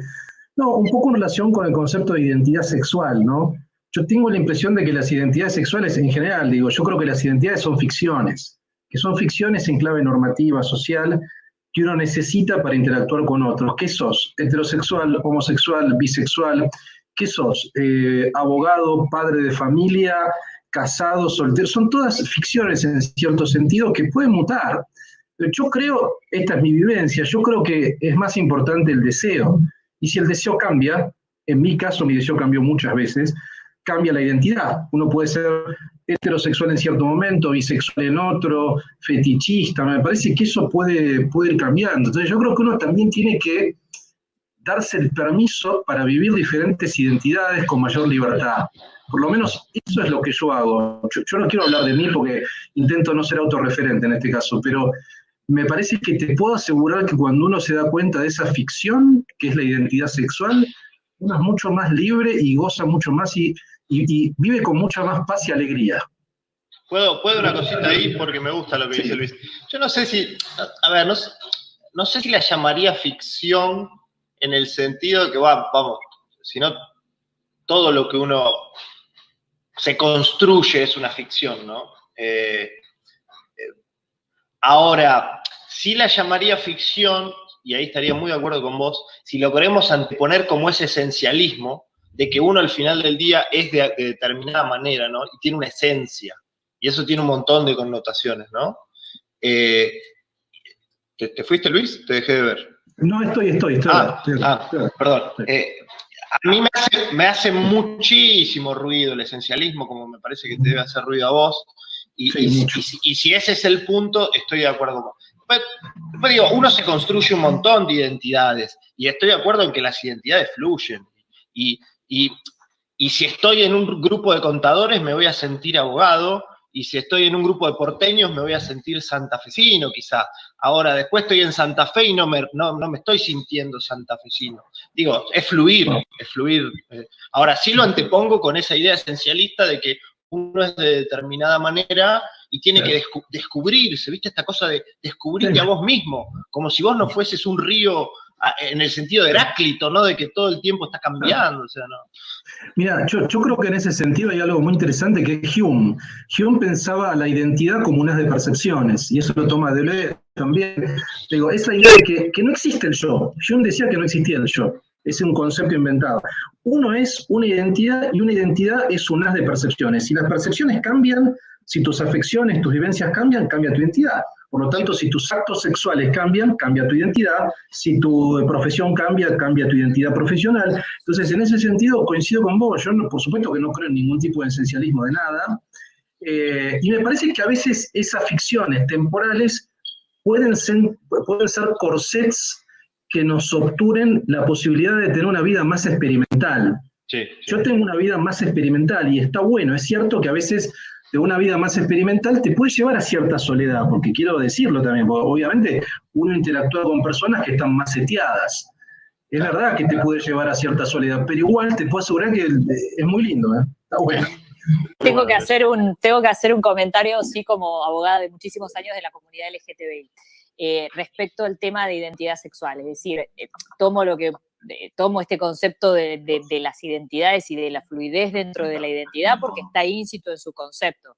Ahora, cuando hablamos de identidad sexual, hablamos de algo quizás un poco más técnico en términos de lo que han sido luchas en derechos humanos en cuanto a, ok, cómo se configura mi psique en los primeros años de mi vida, si yo me identifico como una mujer, vamos a hablar en términos arquetípicos, ¿no? Teniendo en una punta y en la otra del arco posible, como una mujer arquetípica, un varón arquetípico y toda la diversidad que existe en el medio, ¿no? Siempre además entendiéndolo en un antiguo esquema binario, que ahora podríamos entenderlo también como esta fluidez de la gente que se define de género fluido, no binario, etcétera. Pero ¿por qué rescato lo de, así como ustedes se han permitido hablar de filósofos y de política, yo me permito también como un pequeño tecnicismo en esto de la identidad sexual, porque tampoco quisiera que quedara como invisible una enorme lucha que en países como Argentina ya ha recorrido mucho, mucho camino, pero tenemos muchos otros países con los que yo trabajo, como puede ser ir más lejos, el caso de Perú, de Panamá o de Costa Rica, donde la comunidad trans es una comunidad que padece la muerte civil por justamente no ser reconocido como quien se es frente al rigor del formalismo de una ley que decide por la genitalidad al momento de nacer, ¿no? Entonces, me parecía que esto era como una observación válida. Una de las cosas que me pareció más genial, hablando hace poco con alguien de la comunidad trans, ya de unos 50 y pico de años, ella me decía que ella se definía y se había definido siempre como una mujer trans, ¿no? Mientras que tenía una hijada que en este momento era una adolescente, tendría 18, 19 años, y que ya se identificaba como una adolescente, pero que el dato de ser trans, al estar en una sociedad infinitamente más tolerante, abierta, reconocedora de estas identidades que la que hace 30, 20 o incluso 10 años atrás le había permitido que no se transformara en una coordenada identificante su identidad sexual, sino que era un elemento más que la configuraba, ¿no? Porque ya no era un elemento de lucha o ya no era un elemento de exclusión y de muerte civil. Me permito la digresión porque realmente se lleva puesta la vida de muchas personas todavía en el mundo de esto.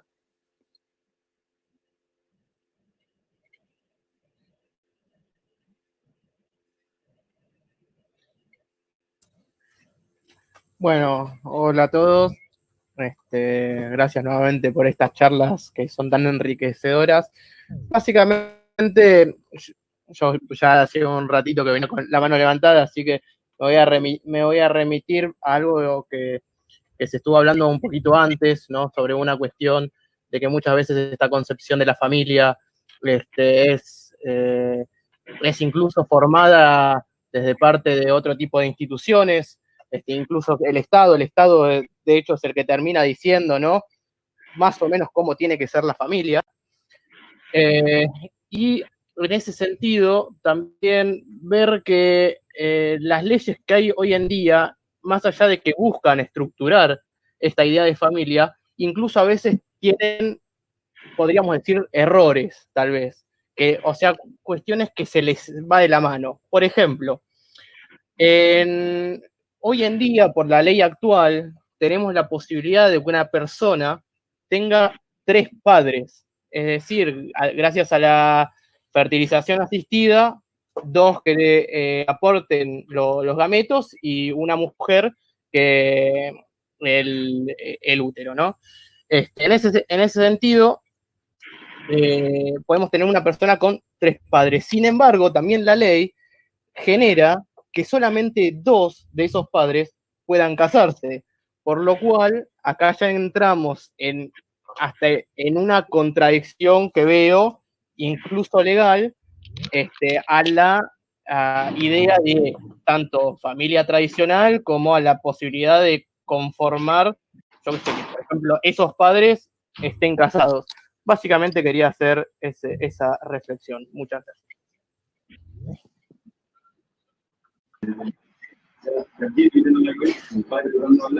Negando, diciendo que estaba mintiéndole, tratando de mentiroso a mi padre. Hay alguien con el micrófono abierto ahí.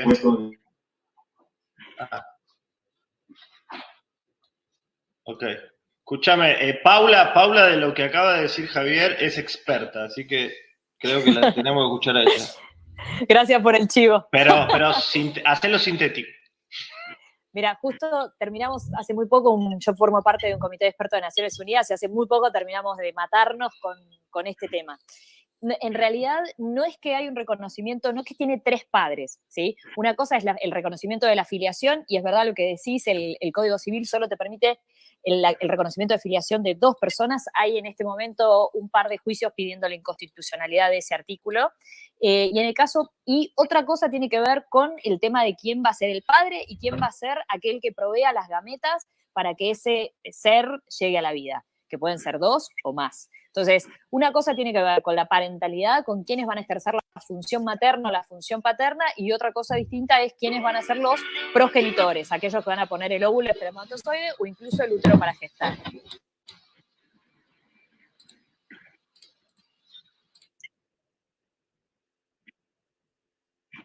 Sí, era también para terminar esto, que no solamente, el tema es que justamente la función de padre la pueden ejercer tres personas. Hubo de hecho, un fallo en la ciudad, creo, de La Plata, en la cual se reconoció a tres personas como padres, no solamente como los donantes, sino como padres en sí. Sin embargo, justamente el Código Civil y Comercial va a permitir o permite que dos solamente se casen, solamente.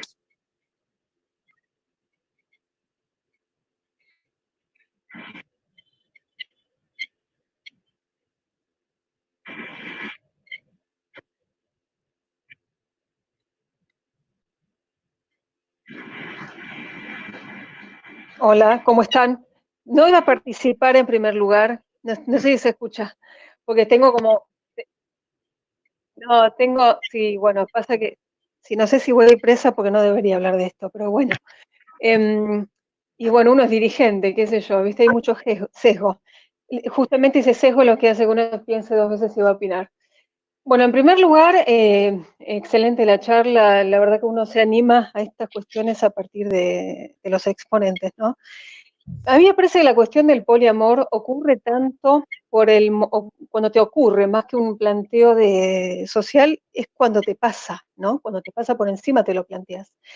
A mí me parece que el hecho de generar un compromiso en una pareja, lo que se llama una pareja estable, es lo que tenemos que pensar primero, si ya somos, digamos, afiliados o militantes del poliamor. Si somos afiliados al poliamor, no deberíamos sesgarnos en principio con la militancia en una pareja estable.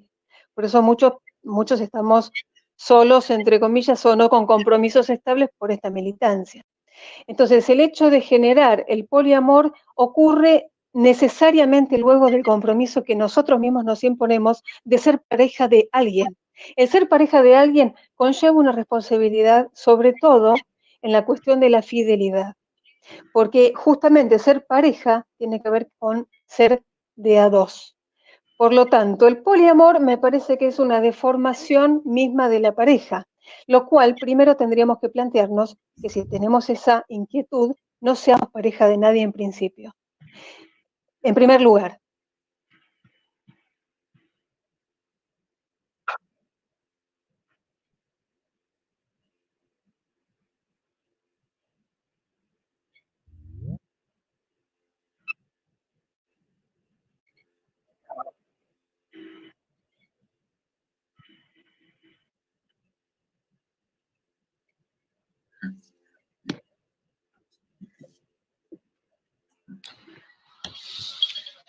Yo, si está Graciela, quiero volver a pensar mis cláusulas matrimoniales.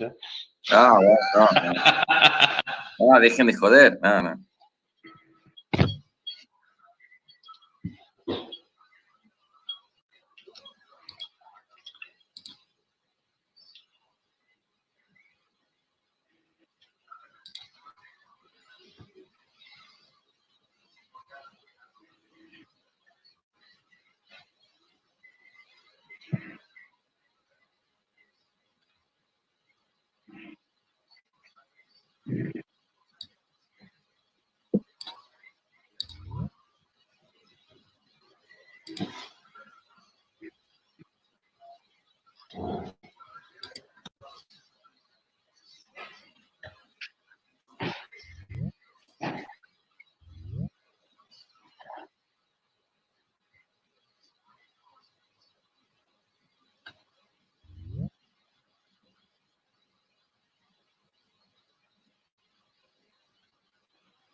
Che, yo estoy viendo a Graciela Alfano hoy, ¿eh?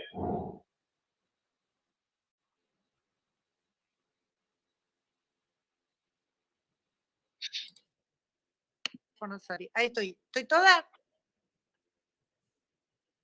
Con el look, esto es patético, porque termino de hacer mi clase, una clase, hago meditación a la noche y después hago una clase de yoga y la verdad que estoy con relax. Che, ¿no es mucha luz? ¿Yo los estoy viendo a ustedes? Sí, ahí. Me-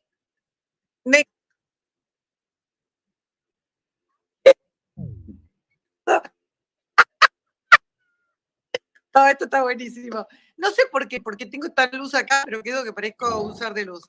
Bueno, estaba escuchando, maravilloso, los chicos son tan inteligentes, tan capaces. La verdad que me encanta escucharlos, lo que pude escuchar, el nombre de la chica morocha que es divina. Pero bueno. ¿Y dónde?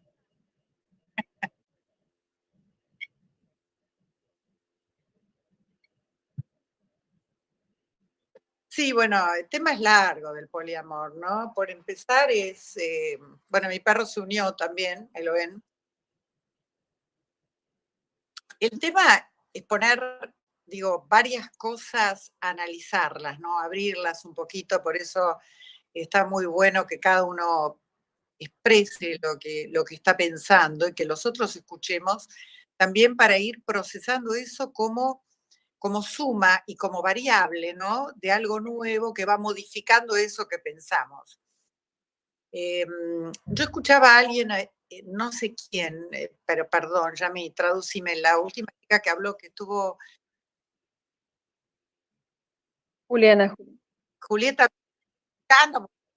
la primera vez, bánquenme un cacho hasta que me adapto.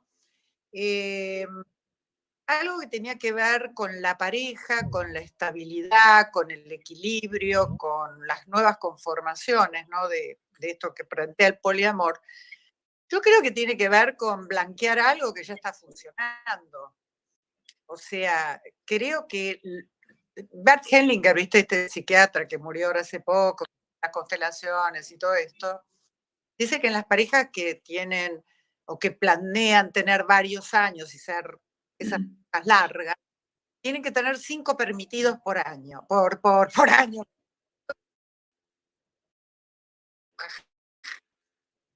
Buena sagitariana, me la puedo bancar.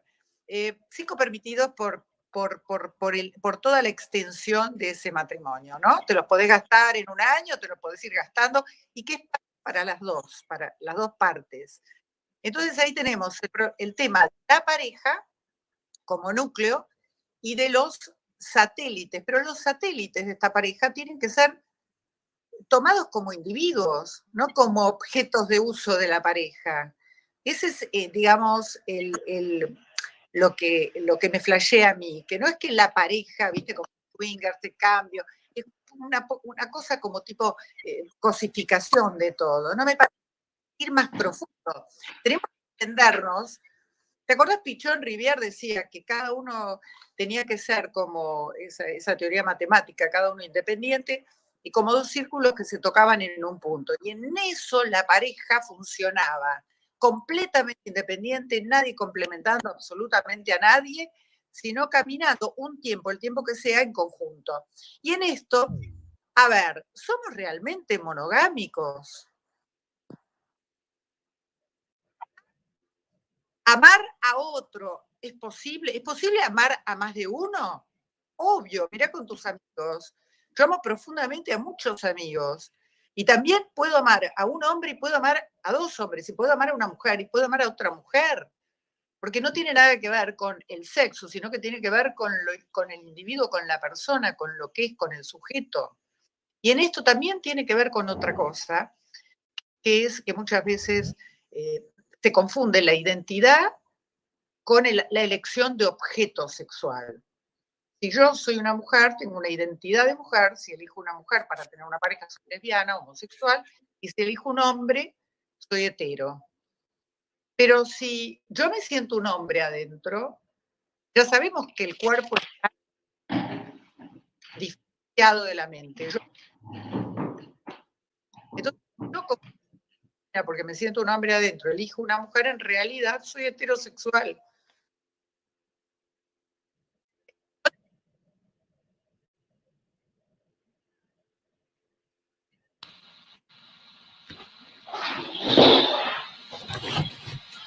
Cami, ver, la verdad, para que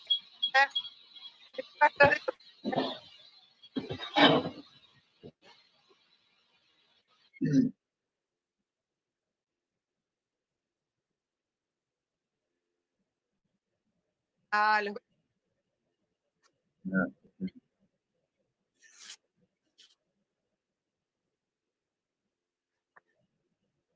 besos, capos.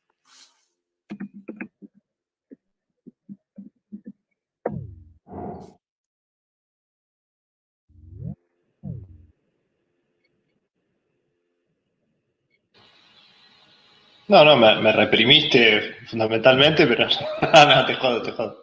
Seguí con la... No, seguí.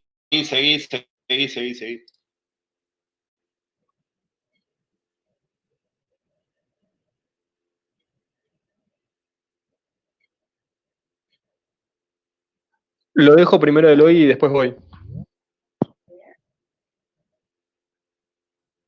Hola, ¿se escucha ahora sí? Vale. Iba a preguntar sobre una cosa que mencionaron, creo que fue Alejandro, cuando estaban hablando por YouTube, que es que dentro de la cuestión de que yo estoy de acuerdo con esto de poner que armar una pareja sea básicamente una cuestión contractual, ¿no? Que las dos personas armen un acuerdo básicamente con lo que cada uno está cómoda. Pero dentro de eso, dentro de lo que es armar acuerdos, tampoco permitimos que las personas armen cualquier tipo de acuerdo que se permita. Hoy justo estaba viendo de casualidad un análisis de esta película, ¿cómo es?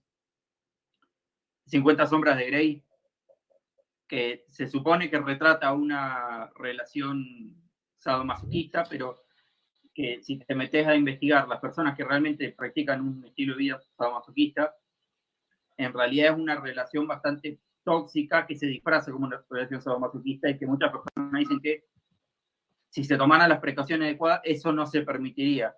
Y yo digo, suponiendo una sociedad que permitiera que las parejas se organicen como quisieran, ¿cuáles deberían ser los límites de decir, bueno, esta es la cláusula que no se puede incluir? Como este es el piso mínimo de responsabilidad afectiva que estar de acuerdo en contra de eso ya sería violar el consentimiento, violar la responsabilidad afectiva o lo que sea. Es que, sí. No, es que igual me parece... No, te quiero escuchar a vos y a Luis sobre esto. Yo digo dos cosas nada más. Y a Pablo también, pero... Primero, 50 sombras de Grey es sadomasoquismo con sacarina, digamos. Sadomasoquismo vegetariano. Y yo no lo practico, ¿eh? Pero nada, es una película, un blockbuster. Después, habría que fundamentar por qué una relación sexual consentida entre dos adultos que involucra algún tipo de frontera entre el placer y el dolor, que además existe en un montón de ámbitos, es considerado tóxico, ¿no? Pero ahí lo dejo a Luis, que creo que de esto entiende más que yo. Igual, quería, si me dejan hacer una... Sí, dale, adelante, Eloy, decí, habla. Sí, porque, claro, en realidad eso, que la película es como una versión de sadomasoquismo muy light, pero el análisis que yo vi es un tipo que leyó los libros, que dice que en los libros en realidad no hay sadomasoquismo como eso de la frontera entre placer y el dolor, sino que básicamente el tipo lo usa como una excusa para hacerle gaslighting o para pegarle incluso cuando ella ha dicho que no quiere. Es decir, ¿hasta qué punto se permite que una persona, porque estuvo en el pasado de acuerdo con eso, después se siga cruzando los límites de la... Que alguien me explique qué es gaslighting, que me interesa mucho. Luz de Gas es una película con Ingrid Bergman que es buenísima. El ¿Qué es? lavado de cerebro típico de... Ah, lavado de una cerebro. pareja tóxica.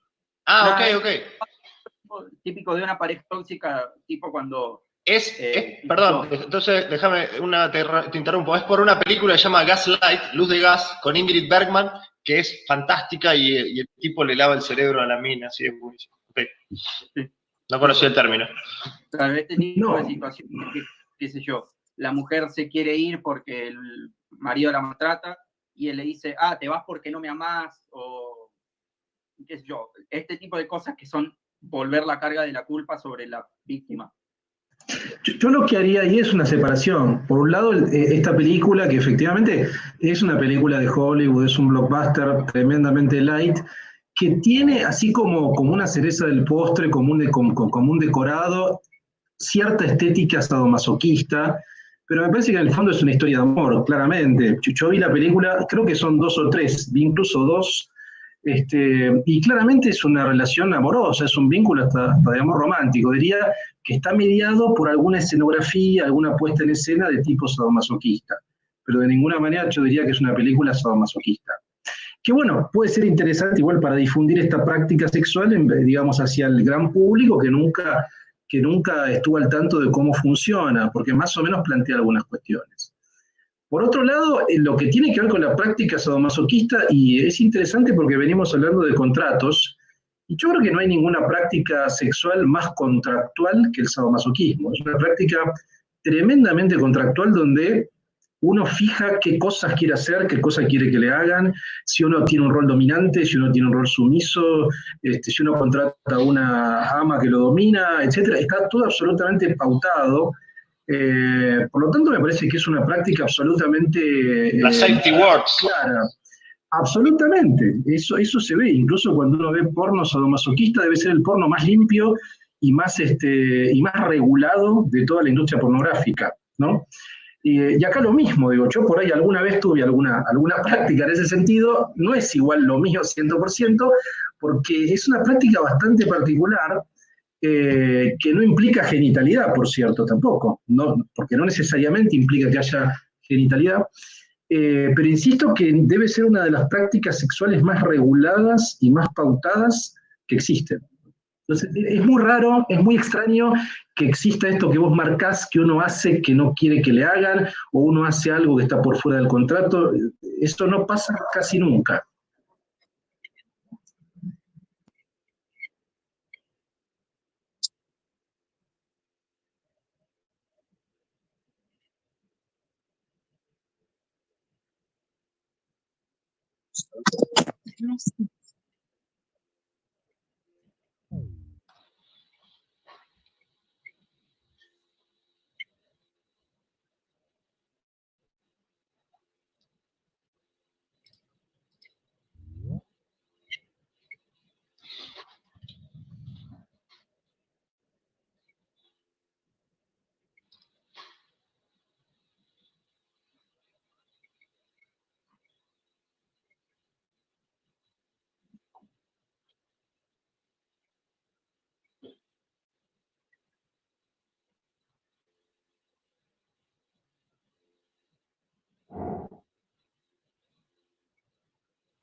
Yo para abonar al abstracto el dato que no le interesa absolutamente a nadie, recuerdo que John Stuart Mill, que era un gran liberal, decía que el contrato de servidumbre voluntaria no era aceptado, era uno de los pocos límites que él ponía a la voluntad propia. Dato irrelevante. Está bien.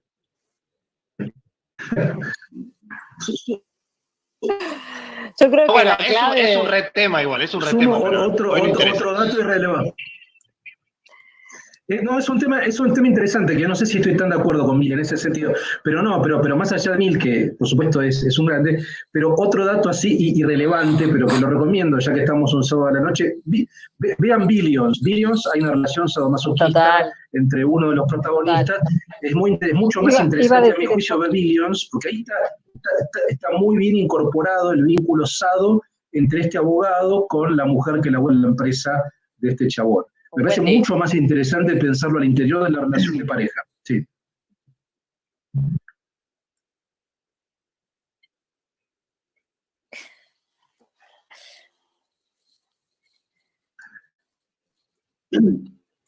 Es que soy bastante fanático. Sí. Claro, Luis Diego comenta series, yo estoy comentando Gaslight, que nadie va a ver esta película, con Ingrid Bergman y Joseph Cotten.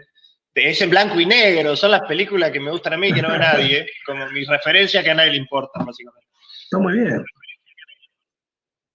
No, para cerrar este segmento me parece importante recalcar en función de la primera pregunta, ¿no? De la pregunta que desencadenó esto tan entretenido, tan jugoso que se armó, que es consentimiento, consentimiento, consentimiento. Y hoy, que es un tema que, si lo vamos a tomar como referencia, hace un par de años que recién empezamos a hablar que en el sexo lo primero es el consentimiento, todo lo demás viene después, pero lo primero es el consentimiento, ¿no? Y las formas de comunicación y demás. Entonces, nada, a la pregunta que hacía, perdón que no me acuerdo el nombre, pero la persona el muchacho que intervino, yo diría es Eloy, gracias.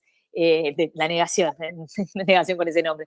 Es eso, consentimiento, consentimiento, consentimiento, consentimiento, y ya.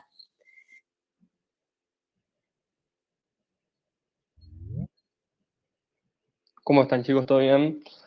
Bueno, lo mío era más una reflexión con todo este tema del poliamor y tal vez una actualización de cómo se ve el poliamor hoy en día, que no es tanto comprender la pareja como teniendo mucha gente al mismo tiempo, sino como hoy los jóvenes tenemos una visión mucho más finita de las relaciones. Antes tal vez vos te casabas, no sé, a los 20, 25, etcétera, y pensabas que era una relación para toda la vida. Hoy en día creo que hay una conciencia mucho mayor, mismo de lo que vemos me parece en nuestros padres. La gente de entre 30 y 50 años, un gran porcentaje está separado, y si vamos tal vez a nuestros abuelos, la mayoría quedaron juntos hasta que murieron. Entonces creo que hay una visión mucho más finita de lo que es el amor. Entonces el poliamor, no como tener muchas parejas al mismo tiempo, que tal vez eso creo que puede ser también como una consecuencia del amor para toda la vida. Te pudrís de tener el amor para toda la vida, entonces tenés que salir a buscar a otros lados, que era la normalidad hasta hace un tiempo. Entonces, nada, abrir un poco este debate de cómo podría ser una evolución del poliamor a futuro, si es más algo de tener muchas parejas o de concebir el amor como algo más finito y poder tener muchas parejas, pero a lo largo de un tiempo.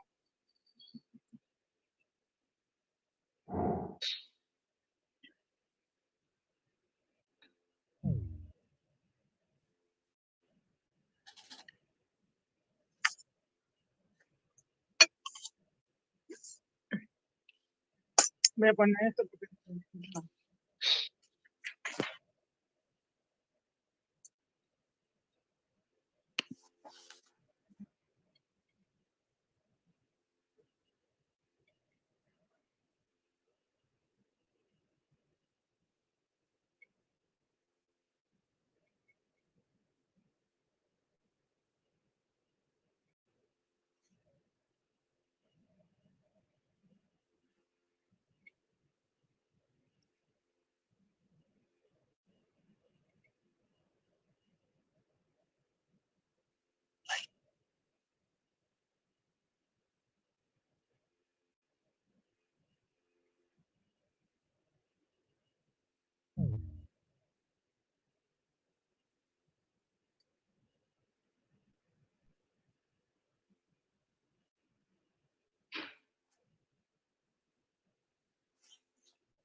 Hola, perdón, ¿me escuchan? Yo es que el único problema que tengo es que cero, o sea, no entiendo mucho cómo funcionan las websites y todo este tema así que no sé si me ven, si me escuchan. ¿Me escuchan? ¿Bien? Bueno, gracias por escucharme. Me encantó todo lo que transmitieron. Yo, sinceramente, desde muchos años de trabajo, muchos años de experiencia, hasta ahí, porque no soy tan grande. No veo una mierda, aparte, déjalo para mañana, Meli. Perfecto. Y además del vino y el whisky que no me puede tomar. Está reseteado. Está bien, pero ¿para qué lo dejas acá? Déjalo que se termine de cargar. Resolvieron. Que tiene que ver creo que con instituciones establecidas. Parece que uno no se siente libre, en el sentido de que a veces que nuestros abuelos, yo justamente lo aprendí de mis abuelos y de mis bisabuelos. Ellos tenían relaciones que eran poligámicas, y las relaciones poligámicas no le han permitido a estas personas proteger los derechos de dos familias o de tres familias. Lamentablemente fueron establecidas a nivel, puedo decir de alguna manera, en Argentina, y no vamos a ser necios en decir que muchas personas tenían dos o tres familias y que generalmente eran hombres los que tenían esas dos o tres familias, pero muchas mujeres se vieron desbeneficiadas en ese, por eso digo, a ver, el derecho no nos permite de alguna manera acceder a ciertos derechos por tener relaciones diferentes. Entonces yo no digo que es algo que nos pasa hoy, porque cuando yo hablo con mi hija o hablo con mis sobrinos, ellos ni siquiera se preguntan si hoy por hoy tenés dos o tres parejas. No se lo preguntan. Esto es lo que a mí me llama la atención. Y antes lo tenían sin preguntárselo, pero los derechos de alguna manera no los protegían. Y sin, o sea, no me quiero meter en lo que leí, ¿no? Desde la experiencia personal, por ejemplo, no sé, mi abuela le agarró Alzheimer cuando tenía 61 años y era ministra. Y a ella, a pesar de ser una persona, mujer y súper proactiva, etcétera, etcétera, nada, le agarró Alzheimer. Mi abuelo, de alguna manera, tenía que mantener. Y a los 10 años conocí a otra persona, a los 70 y pico de mi abuela. Mi abuela se murió a los 102. O sea, estuvo 30 años con una persona que lo apoyó un montón en tener una relación para apoyar a su mujer, que era mi abuela, y a esa otra mujer que realmente los apoyaba mucho a los dos. De ninguna manera, digamos, ser reconocida por el derecho, por decirlo, ¿no? Pero digo, perdón, ¿ustedes? Bueno, no, nada.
Bueno, hola, sí, bueno, un poco desfasado con lo que había hablado Graciela, pero volviendo un poco al poliamor.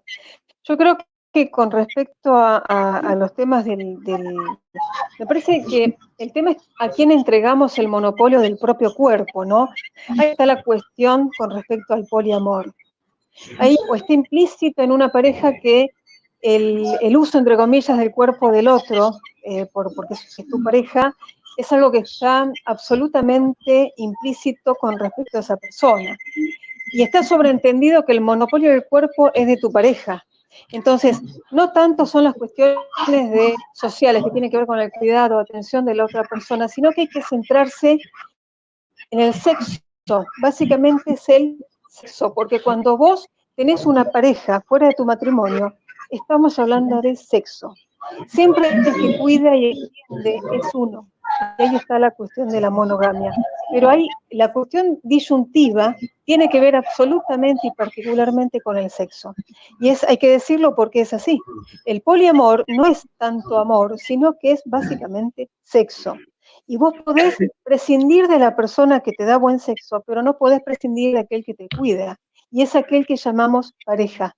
Entonces, en ese sentido, lo que había comentado Graciela es exactamente lo que veníamos hablando anteriormente. Está absolutamente determinado por el sexo. Y cuando nos planteamos estas cuestiones es porque queremos estar piel a piel con otro y estamos dentro de una pareja estable. Entonces ahí está la disyuntiva. ¿Quién nos cuida y con quién queremos estar?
Sí, estoy totalmente de acuerdo, Maru acá, perdón.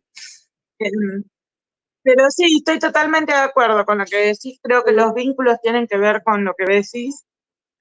Y bueno, particularmente pienso que nos falta mucho evolucionar como sociedad y evolucionar en las instituciones que tenemos establecidas, no lo dudo. O sea, eso es algo con lo que lucho diariamente y lucho desde que soy muy pequeña. No me siento parte de este mundo en muchas cosas, pero no es que no me siento parte de este mundo, sino que siento que debemos ser parte de un cambio y un cambio que nos genere a todos la posibilidad de ser seres libres y de ser seres de quien queremos ser y proteger a las personas que queremos. Y realmente las constituciones, las leyes y todo están constituidas por personas y están constituidas por leyes establecidas y por normas establecidas, y me parece que estos diálogos constituyen parte de querer ser y de querer mover esas leyes, y muchas veces nos resuenan, y muchas veces nos suenan mal, y muchas veces decimos, puta, esto no me gusta, perdón que estoy siendo un poco sincera, pero me parece que es parte de decir, bueno, ¿por qué no? ¿Por qué no al diálogo? ¿Por qué no a repensar? ¿Por qué no a repensar, quiero proteger a la persona que amo, y esas personas que amo por ahí no es una pareja, por ahí es una persona que hoy por hoy la ley no lo admite como una persona a la que vos podés darle tu pensión, vamos a decirlo de esa manera, o darle tus derechos, y tiene que ser una pareja que quizás no la amás. O sea, eso es lo que pasa hoy socialmente. Gracias. Gracias por el diálogo.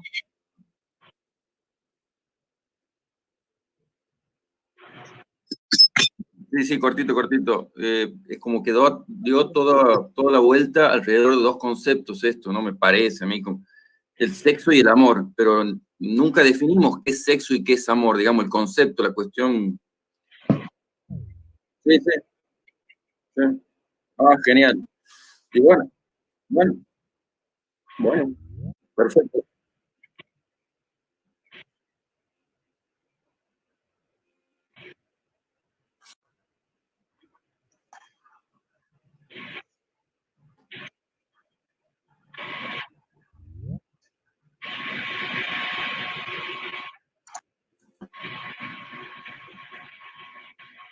Ahí estamos.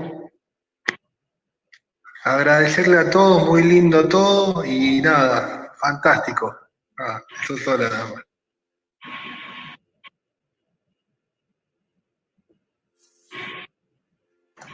No, yo algo corto, Yamil. Nada que agregar, creo que dijimos todo, yo ya dije lo que tenía que decir. Estuvo buenísima la interacción con Alejandro, con Paula, con vos. Lo que celebro es este espacio de reunión, que ya es medio un hábito los sábados, más en la cuarentena, que está buenísimo. Así que bueno, lo que espero es el próximo tema para el domingo, para el próximo sábado, a ver cuál será. Pero por mi parte está todo bien, estuvo buenísimo.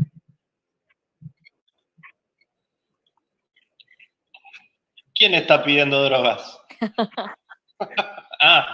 Lo están pidiendo conceptualmente, decías. Okay. Conceptualmente, bueno. Bueno, a mí me interesa. Si nos vamos a meter en drogas, nos metemos en drogas. Luis, nos metemos en drogas. Sí, que termine Paula. Gracias, Yamil, por organizarlo. Para mí es un gustazo estar charlando con dos personas que admiro mucho intelectualmente, como Paula y Luis. Muy groso, Yamil, que hayas organizado esto. Una sola cosita como modo de cierre. Luis dijo por ahí que el derecho llega tarde. Sí, es así. El derecho intenta arriar gatos sociales. Arriar gatos es imposible. Mira, y Paula justo tiene un gato ahí, porque cuando acomodaste uno para acá, se te fue otro para allá. Y es así. Y este tema que muy sagazmente, Yamil, pusiste sobre la mesa, es un tema del que se va a hablar en el futuro. Así que nosotros estamos adelantando, no en el debate, de lo que se va a hablar en el derecho en el futuro. Así que te felicito por haber elegido este tema. Y gracias por invitarme a participar, Yamil.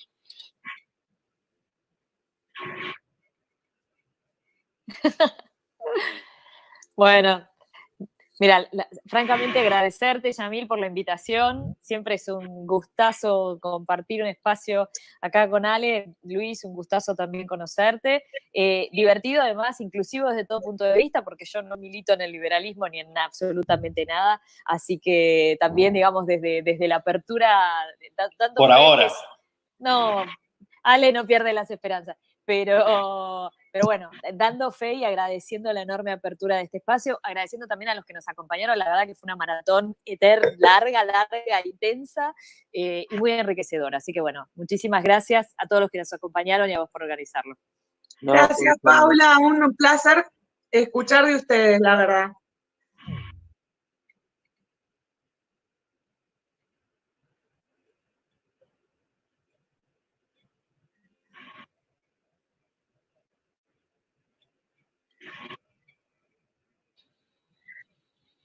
Paula manda audios de 6 minutos, no es una persona que le preocupe el tiempo de hablar. Fue una sola vez, Alejandro, no me va a perdonar nunca.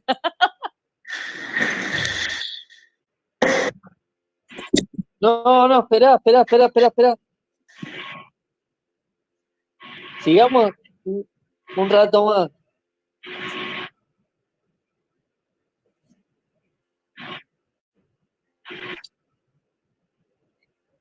Chicos, mil gracias. Yo no sé si me escuchan,